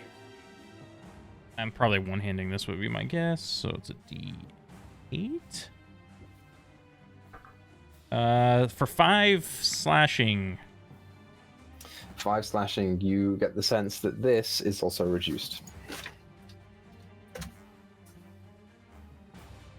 Okay.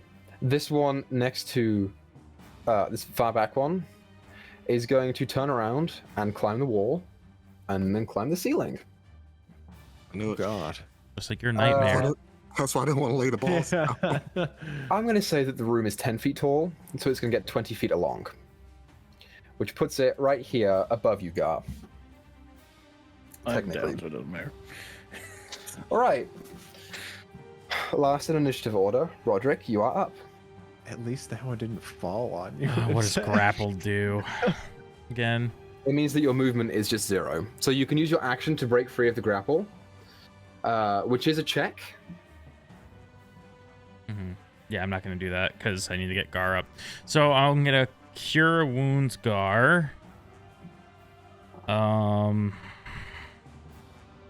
a D8 plus 4.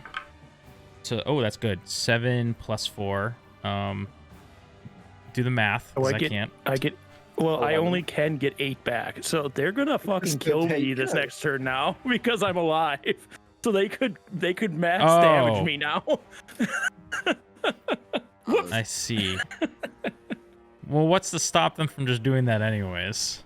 You might be able to get away, right? I don't know. Are you trying to think of ways? If I come to consciousness in this mortal of vampires, I'm dead. Did they like ungrapple him once he went down? Like, what's the situation look like? I think that would help. No, he's still grappled. Hey, this is my best chance. Either way, this is my best chance being alive or being conscious. So Okay. if you do the one where he has to make the multiple checks to break all the grapples, is that still like one action at least? Technically, it's one action to break one grapple. I'm going to say because Gar is a large creature, I'm going to give him one to break all of them because he can kind of like shrug them all off at once. And I'll make them roll instead. But for someone like Roderick, who could probably only have 2 people grappling him at one time, it would probably be Sneals. I think he does leave me. In all honesty, even if I break the grapple, that's my action. I have to stand up, taking half my movement to move 15 feet for them to all swarm me again. You guys just need to get the fuck out of here. This isn't a save Gar moment. This is a get the fuck out of here moment.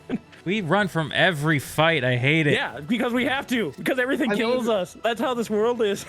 It's scary as shit here, dude. Listen, think about He sucks. think about what weaknesses a vampire might have. Yeah, no, Right. I got it.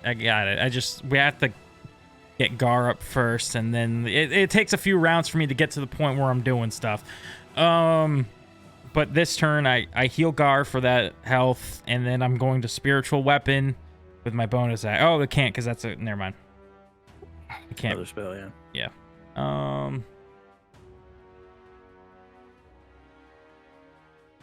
I don't think I have any other bonus actions then. Damn it. That's not what I was hoping for. You needed to live one turn. Whoops. Okay. So nothing else for you, Roderick? Yeah, I don't have any bonus actions, so I guess it's just healing Gar and then dying. Okay. We go down together. So, as we jump back to the top of initiative, we're going to end the episode there. Damn it. Because that's our getting off time, bro. So, thanks everyone for watching. Thank you for coming out. We appreciate it. As always, let's keep making stories together, and we'll catch you guys to see if this can be resolved next week. Bye-bye, everyone. Bye-bye.